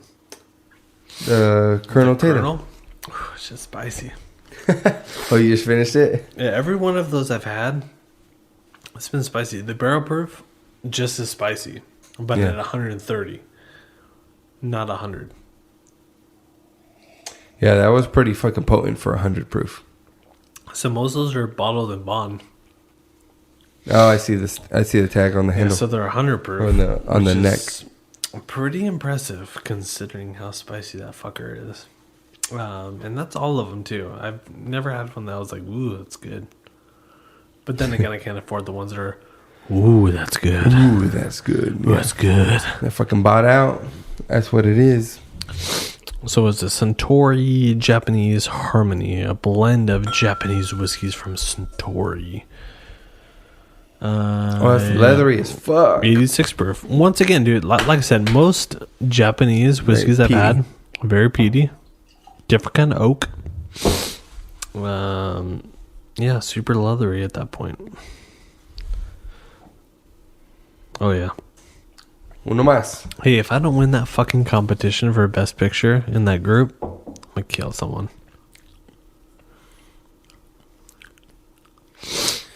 Yeah, super peaty. For sure. It's not scotch, but it's good. You can taste there's a vast difference between like Japanese, American, bourbon, Canadian. Now I have a bottle of Canadian whiskey, which is Blanton's like a cousin. Okay. It's called the Caribou Crossing. It's the same thing. It's got talked about that. It's got a moose on it. Mm-hmm. That's supposed to be like its cousin, but Canadian, so sweeter. I haven't done that yet. But the Canadians are a little sweeter, or what? Apparently, they need the sugar. Got the sweet juice of the snow moose. Moose knuckles, dude. It's that moose knuckle, dude. I'm pretty sure you were at that meeting that I was at. It was like, you can't hike up your pants, show the moose knuckle when you're demoing a guitar. Oh, yeah. You can't do, if you're going to do, coke off a stripper's ass the night before, let me know. Yep. That kind of conversation. So, classic. Good times. So, which one's your favorite? Curious now. I think the Eagle Rare. No, the Stag. That's your favorite. I think the Stag, the strongest is your one. favorite. I think the strongest one out here is my favorite. As far as the proof goes. Because as far as like peaty, fucking the Japanese ones are harder for sure. That, the Taylor was pretty fucking spicy. Number one, if you were going to buy to drink every day. I'd have to go back to Four Roses and give that one another shot because it was take a second pour. No, I'm not gonna do a second pour. You son of a bitch. Yeah, I know you want me to say the Weller, but I'm no. So like, to me, the best daily drinker for the money is the Eagle Rare. That's why it's in the decanter. Yeah. It's good. It's very good. Especially at $30. But today, I'm gonna have to go Stag, dude. Really? And Stag Junior. I can't stand that shit. Then I'll take it home with me. If you really want it, you can have it. Shut up. I swear to God, you can have it. But the Stag Senior, I really want to try. And is that just the bigger one, or is it aged longer, or what is it? Supposedly aged longer. As a drinking Taller. pong? I just can't justify $500. I should have bought it when I found it at $3, even though retail is at like $120. Oh, you fucked up. I know. I bought a bottle of plans over it, and I was foolish. I mean, hey, at least you've tried a lot. Yeah. 1, 2, 3, 4, 5, 6, 9? 7, 8, 9, 10 bottles out here? And then the tequila? 11? No, 10 with that one. Oh. Well, it'll be a long day tomorrow. It won't. It's okay. Well, I mean, either way, I enjoyed the conversation, so. Yeah. Dude. It was a good one. I've been trying to fucking lock you down for months. Well, you know what this means, right? Because I'm not even done. You're just done. Yeah. So that means part 2. Yeah, oh yeah, part 2. Part 2, So, part 3, part 4. I mean, part 1 was pretty good. It was definitely Who else you want to bring in? decent. You know what we should do? Yeah, what's up? It's just a thought. Let's bring in Trevor. Yeah. Trevor or my uncle. Ooh. Really spice Let's start with that shit Trevor. up. I think that'll be a little bit easier. What are you saying? Well, I know Trevor. No, my uncle's pretty brutal. That's for sure. Is he? Ooh. Dude, that dude is so hardcore right. It's unreal. Yeah. He scares me. Oh, really? And I'm pretty conservative, but it's fine. But we'll bring out some bottles with him. I'll convince him, and he'll bring out some bottles. Yeah. Maybe the Pappy 23. Yeah. Because he has it. Damn. Yeah, he needs to.